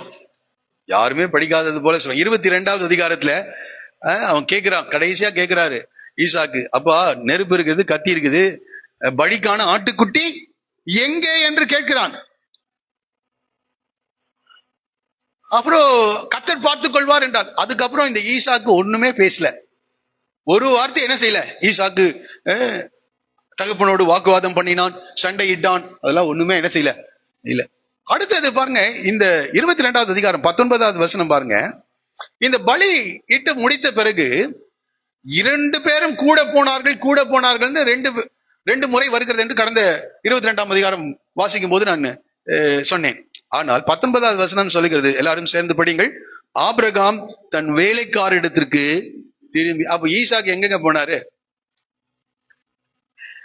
என்ன சொல்றாங்க பாருங்க. மோசே ரொம்ப கவனமா சொல்றாரு. ஆபிரகாம் தன் வேலைக்காரிடத்திற்கு திரும்பி வந்தான். ஈசாக்கு சீன்லயே இல்ல, காட்சியிலேயே இல்ல. அதுக்கப்புறம் எங்கதான் பார்க்கிறோம்? ரெபேக்காலை வரவேற்கிற அந்த இடத்துலதான் என்ன செய்யறோம்? நம்ம ஆண்டவரும் அப்படிதாங்க. அந்த பலிபீடத்துல கல்வாரி சிலுவிலே தன்னுடைய ஜீவனை விட்டு 3வது நாள் உயிரோடு கூட எழுந்து பரலோகத்துக்கு என்ன செய்யறாரு? போயிறாரு. அதுக்கப்புறம் அடுத்தது எங்கதான் வருவார்? மத்திய ஆகாயத்துல தான் வருவார். Praise the Lord. மணவாட்டியை சேர்க்கிறதுக்கு தான் அவர் என்ன செய்வார்? வருவார். அடிக்கடி சீன்ல வந்துட்டு எல்லாம் என்ன செய்யல, போகல. ரொம்ப அற்புதமா ஆபிரகாம் மட்டும் வந்தான்னு சொல்லுகிறது. அங்க ஈசாக்கை குறித்து சொல்லவே இல்லை. அதற்கு அடுத்த காரியம் மோசே ரொம்ப தெளிவா பரிசுத்தாவியினுடைய துணையோடு வழிநடத்தலோடு எழுதி வைத்திருக்கிறார். இந்த ரெபேக்காலை வரவேற்க தான். அப்போ கர்த்ததாமே ஆரவாரத்தோடும் பிரதான தூதனுடைய சத்தத்தோடும் தேவ எக்காலத்தோடும் மத்திய ஆகாயத்திலிருந்து என்ன செய்வார்? இறங்கி வருவார். அப்பொழுது கிறிஸ்துவுக்குள் மரித்தவர்கள் முதலாவது எழுந்திருப்பார். பின்பு உயிரோடு இருக்கும் நாமும் அவருக்கு எதிர்கொண்டு போக மேகங்கள் மேல் அவரோடு கூட எடுத்துக் கொள்ளப்பட்டு இவ்விதமாய் என்னென்றைக்கும் அவரோடே கூட இருப்போம். ஒரே சொல்லுவோமா? அவன் ரொம்ப அற்புதமான காரியம். அப்போ ஈசாக்குடைய இந்த திருமணம் எதற்கொப்பா இருக்கிறது என்றால் இயேசு கிறிஸ்துவனுடைய அந்த இயேசு கிறிஸ்துவுக்கும் மணவாட்டிக்கும் நடைபெற போகிற அந்த திருமணத்துக்கு ஒப்பாக காணப்படுகிறது.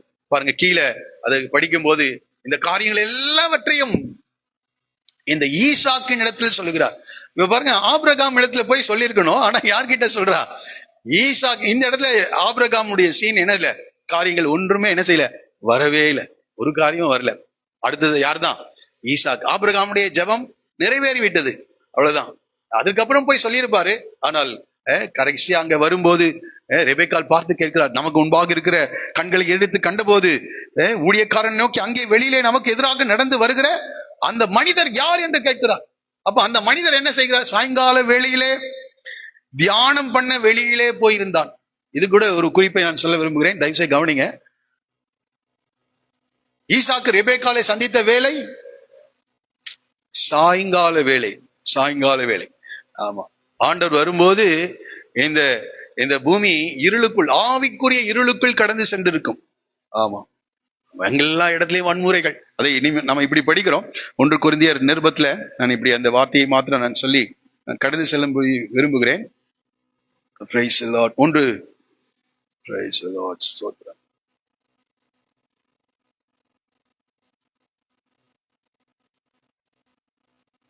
1 தெசலோனிக்கர் 5ஆம் அதிகாரம் 1வது வசனத்தை தயவுசெய்து வாசிங்க. 1 தெசலோனிக்கர் 5:1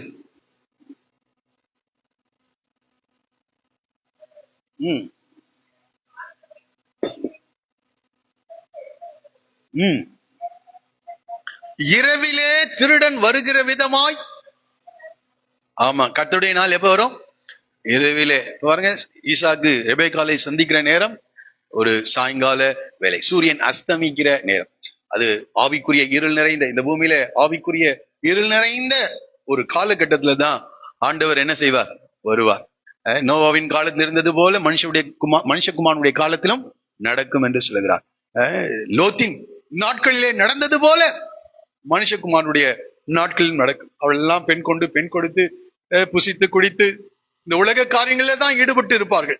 அந்த நாட்கள்ல தான் ஆண்டவர் என்ன செய்வார்? வருவார். சாயங்காலத்திலே இந்த ரெபேக்காளை அவள் சந்திக்கிறார். இப்ப எஜமானுக்கு இந்த ஊழியக்காரன் நடந்த எல்லாவற்றையும் விவரிக்கிறான். எல்லாவற்றையும் விவரித்த பிறகு பாருங்க, 67வது வசனம் எல்லாரும் சேர்ந்து படிப்போம். அப்பொழுது ஈசாக்கு ரெபேக்காளை தன் தாய் சாராளுடைய கூடாரத்துக்கு அழைத்து கொண்டு போய். பாருங்க, அந்த 3 வருஷம் அந்த கூடாரம் எப்படி இருக்கு? வெறுமையா இருக்கு. கரெக்டா சாராளுக்கு பதிலாக யாரை கொண்டு வந்து வைக்கிறா? ரெபேக்காளை கொண்டு. அதுக்காக தான் அந்த 22வது அதிகாரத்தோடு கூட ரெபேக்காளையும் ஈசாக்கையும் ஒரு அறிமுகத்தை கொடுத்து விட்டு 23ஆம் அதிகாரம் சாராளுடைய மரணத்தை மோசே அற்புதமாக எழுதி முடித்து 24வது அதிகாரத்துல ஈசாக்கையும் ரெபேக்காலையும் அந்த அந்த கூடாரத்துக்குள்ளாக அனுப்புகிறதை நாம் பார்க்கிறோம். இப்ப இங்க நம்ம படிக்கிறோம், கொண்டு போய் அவளை தன் மனைவியாக்கி கொண்டு அவளை நேசித்தான். உடனடியாக தேசத்தாரெல்லாம் அழைத்து ஒரு பெரிய விருந்து பண்ணி ஒரு திருமணத்தை ஏற்பாடு பண்ணி அதுக்கப்புறம் மனைவியாக்கல. இதையும் நம்ம கற்றுக்கொள்ள வேண்டிய ஒரு காரியம். ரொம்ப அமைதலாக தேவனுடைய வழிநடத்துதல், ரொம்ப ஆர்ப்பாட்டம் அமக்களம் என்ன செய்யல இல்ல. ஒரு சில நபர்களை கூப்பிட்டு அவர்கள் ஜெபித்து இந்த காரியங்களை செய்திருக்கலாம். ஆனால் ஈசாக்கு, கொஞ்சம் அதை இப்படி சொல்ல விரும்புறேன், ஈசாக்கு பால் மறந்த பின்பு ஆபிரகாம், கரெக்டா சொல்லுங்க, பெரிய விருந்து பண்ணினான். என்ன செய்தார்? இப்ப எப்படி பண்ணினோம்? பெரிய பெரிய பெரிய விருந்து பண்ணிருக்கணும். ஆனா ஒரு பெரிய ஆடம்பரம் அங்க என்ன செய்யவே இல்லை. அவர்கள் குடும்பமாக அந்த காரியங்களை செய்து முடிக்கிறார்கள். இதெல்லாம் நம்ம கவனிக்கணும். விசுவாசிகள் ஆமா தங்களுடைய பெயருக்காக, தங்களுடைய புகழுக்காக பெரிய திருமணங்களை நடத்துகிறார்கள். ஆமா, சிலரு கடன் வாங்கி என்ன செய்யறாங்க? திருமணத்தை நடக்கிறாங்க. அப்புறம் வாழ்க்கை முழுவதும் எதை கட்டிட்டு இருக்கிறாங்க? இதெல்லாம் வசனத்தை புரிந்து கொள்ள வேண்டும். கடன் வாங்கி பெரிய காரியங்கள். இப்ப இவங்க எவ்வளவு பெரிய பணக்காரர்கள், கூப்பிட்டு அந்த கானான் தேசத்தை என்ன செஞ்சிருக்கலாம்? கூப்பிட்டு இருக்கலாம். ஆனா அவர்கள் ஒன்றும் செய்யல. அவர்கள் குடும்பமாக காரியங்களை செய்து முடிக்கிறார்கள். இதெல்லாம் இன்றைய கிறிஸ்தவர்கள் கவனிக்க வேண்டிய காரியங்கள். உலக வழக்கத்தின்படி நாம கற்றுக்கொள்ள கூடாதுங்க. அதுக்காக இதை குறிப்பாக நான் சொல்லுகிறேன். குறிப்பாக எந்த ஒரு காரியத்தையும் ரொம்ப பிரம்மாண்டமாக துவங்குகிறது எல்லாம் முடிவில் பிரச்சனையா. எஸ்தர் புஸ்தகம் 1ஆம் அதிகாரம், தன்னுடைய பிரஸ்தாபத்தை ஜனங்கள் அறிந்து கொள்ளும்படியாக தகாஷ்வேரு ராஜா 6 மாதங்கள் விருந்து போட்டானா. எத்தனை மாதம்? 6 மாதங்கள். ஆனா 1ஆம் அதிகாரத்துல பெரிய வேதனையோடு கூட உங்களுடைய வாழ்க்கை முடிகிறது.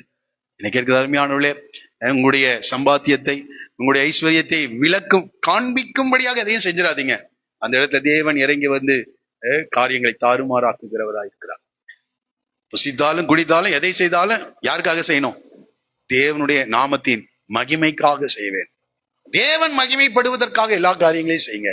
உங்களை வெளிப்படுத்த, உங்களுடைய ஞானத்தை வெளிப்படுத்த, உங்களுடைய திறமைகளை வெளிப்படுத்த, உங்களுடைய ஐஸ்வர்யத்தை வெளிப்படுத்த எந்த விதத்திலும் முயற்சிக்காதிருங்கள். இது ரொம்ப கவனிக்கும். இந்த நாட்கள்ல உலகத்துல மாத்திரம் இல்ல, சபையை நடக்கிற காரியங்களை சொல்லுகிறேன். தங்களுடைய ஐஸ்வர்யத்தை வெளிப்படுத்த எதெல்லாம் முயற்சிக்க முடியுமோ அதெல்லாம் வெளிப்படுத்துறாங்க. ஆமா, தன்னுடைய ஞானத்தை வெளிப்படுத்த. ஆமா, அங்கெல்லாம் நம்ம கவனிக்க வேண்டிய ஒரு காரியங்கள். ஆமா, இயேசு எல்லாவற்றையும் விட்டுட்டு தான் இந்த பூமிக்கு என்ன செய்தார். ஆகவே நாம இந்த இடத்துல அவங்க நினைத்திருந்தா பெரிய கானான் தேசத்துக்கே விருந்து போட்டிருக்கலாம். அதெல்லாம் ஒண்ணுமே செய்யல. ஆமா, கர்த்தர் இந்த காரியத்தை செய்தார். கர்த்தரை அவர்கள் மகிமைப்படுத்தியிருக்கணும். குடும்பமாக சில காரியங்களை அவர்கள் செய்திருப்பார்கள், அதுல மாற்று கருத்து இல்லை. ஆனால் பெரிய ஆடம்பரங்களுக்கு அவர்கள் எல்லாம் தவிர்க்கிறார்கள். அதெல்லாம் நம்ம இன்னைக்கு கவனிக்கணும். வீண் செலவு, அதெல்லாம் வீண் செலவு. ஆகவே இதை நீங்கள் தயவு செய்து புரிந்து கொள்ளுங்கள். அதுக்காக நெருங்கிய உறவினர்கள், நண்பர்களை அழைக்க கூடாதுன்னு நான் சொல்லல. அப்படியே ரொம்ப இதா இருக்கணும், ரொம்ப ஆடம்பரமாக அந்த காரியங்களை எல்லாம் செய்ய வேண்டிய அவசியம் இல்லை. பாருங்க, ஆனால் முக்கியம் என்னன்னா, அவளை மனைவி ஆக்கி கொண்டு அவனை நேசித்தான். அதுதான் ரொம்ப மிக மிக முக்கியம். ஆமா, மனைவியாக்கி கொண்டு அவளை நேசித்தான். ஈசாக்கு தன் தாய்க்காக கொண்டிருந்த துக்கம் நீங்கி ஆறுதல் அடைந்தான். அற்புதமான ஒரு முடிவை நாம் இங்கே பார்க்கிறோம். ஆபிரகாமுடைய விருப்பம் என்ன செஞ்சிருச்சு? இப்போ அது தேவ திட்டமா இருந்தபடினால் தேவனே அவனை நடத்தினான். ஊழியக்காரனை என்னென்ன காரியத்தை ஆணையிட்டு கொடுத்தானோ அதுல ஒன்றை கூட இந்த ஊழியக்காரன் மீறவே இல்லை. ஆமா, அதனாலதான் நான் சொன்னேன், அந்த அந்த அந்த அந்த காரியங்களை நீங்கள் தயவு செய்து, அந்த குறிப்புகளை தயவு செய்து நீங்க கவனிக்கும்படி கேட்கிறேன். 5 காரியங்களை நான் சொன்னேன். இந்த காரியங்கள் எல்லாம் நடக்கணும். ஆபிரகாம் 3 காரியங்களை சொல்லுகிறார். அந்த 3 காரியங்களை அவர் பார்க்கிறார். இந்த இந்த ஊழியக்காரனுடைய ஜெபம் 5 குறிப்புகள் சொல்லியிருக்கேன்னு நினைக்கிறேன். அந்த 5 குறிப்புகள் குறிப்பாக வைத்து ஜெபியுங்கள். எந்த ஒரு காரியம், இந்த திருமணம் என்ற நிலையிலே மாத்திரமில்ல, எந்த காரியமா இருந்தால் குறிப்பாக அப்போ எப்போதும் அவரை நினைத்துக் கொள்ளுங்கள், வழிகளெல்லாம் நினைத்துக் கொள்ளுங்கள். ஆமா, தேவன் நடத்துதல் இருக்கிறதா, அது கடைசி வரைக்கும் நீங்கள் ஆராய்ந்து பார்த்து கொண்டே வாருங்கள். தேவனுடைய செயல்பாடுகள் எப்படி, தேவன் காரியங்களை எப்படி ஒழுங்குபடுத்தி கொண்டிருக்கிறார். எல்லாம் தயவு செய்து கவனமாக கவனியுங்கள். ஆமா, எச்சரிப்போடு கூட அதை கவனிக்க வேண்டும். அப்போ இந்த ஊழியக்காரனை மிகச்சரியாக வேற எந்த வீட்டுக்குமே என்ன செய்யல, போகல. இல்லைன்னா இங்க நடக்கலன்னா அடுத்த தண்ணி தொட்டிக்கு என்ன செஞ்சிருக்கணும், போயிருக்கணும். ஆனா ஒரே தண்ணி தொட்டியோட முடிஞ்சிருச்சு. ஒரே துறவில காரியங்களை கட்ட சொல்லுவாங்க, என் எஜமானுடைய தேவன் என்னை நேர் வழியாய் என்ன செய்தார், நடத்தினார். எல்லாரும் அப்படியே எழுந்து நிற்போம். உங்களுடைய தேவன் நேர் வழியாய் உங்களை நடத்துகிற தேவன். ஆனா நீங்க தேவனை அறிந்திருக்கணும், தேவனோடு உடன்படிக்கை செய்திருக்கணும், தேவனை அறிந்திருக்கணும், தேவனோடு உடன்படிக்கை செய்திருக்கணும். உங்களுடைய காரியங்கள் எல்லாம் கர்த்தருடைய கரத்துல ஒப்பு கொடுத்திருக்கணும். உங்கள் விருப்பங்கள் அல்ல, தேவ திட்டம் நிறைவேற உங்களை முழுமையாக நீங்கள் ஒப்பு கொடுப்பீர்கள் என்றால் நிச்சயமாக நான் சொல்கிறேன், பிரைஸ் தி லார்ட், ஹல்லேலூயா, அந்த பெரிய காரியங்களும் வாழ்க்கையில செய்வார். இது ஒரு கதை அல்ல, நடந்த சம்பவத்தை நாம் படித்துக் கொண்டிருக்கிறோம்.